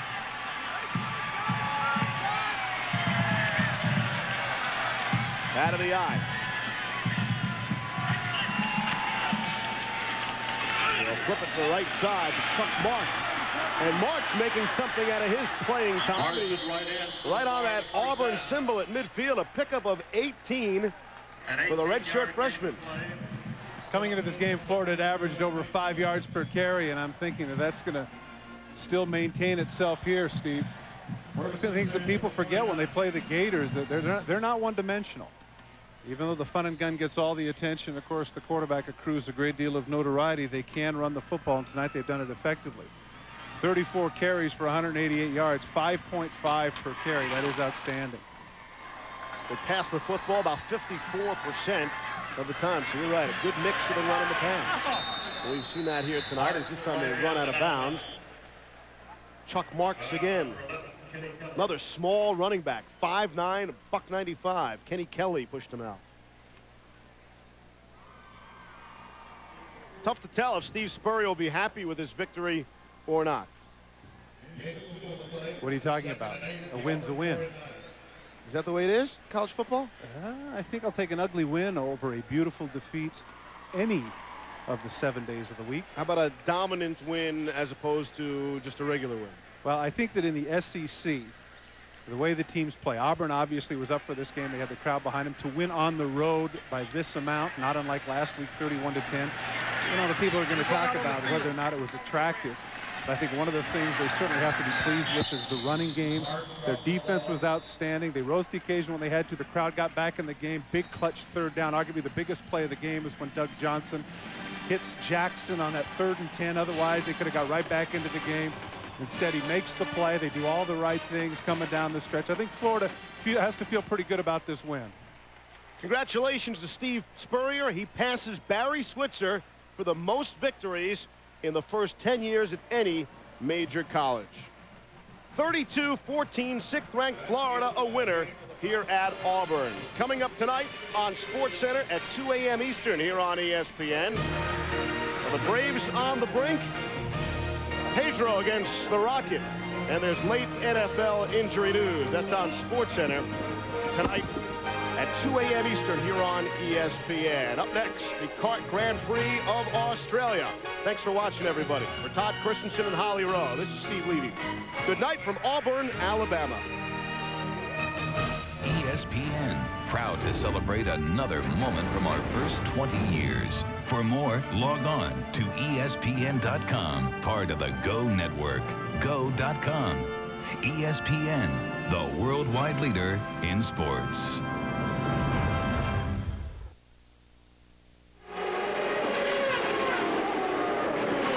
The run has been underway for 12 laps at Surfers Paradise, Australia. It's a battle for the championship in the Kart FedEx Series. The pole was taken by Dario Franchitti, who jumped from pole right to the lead of the race and has stayed there. In second is Pruitt, followed by Brian Herta. Now, what we're watching is inside Team Green, because the teammate to Dario Franchitti, Paul Tracy, there he is, moved on the start in a way that the officials deemed to be illegal.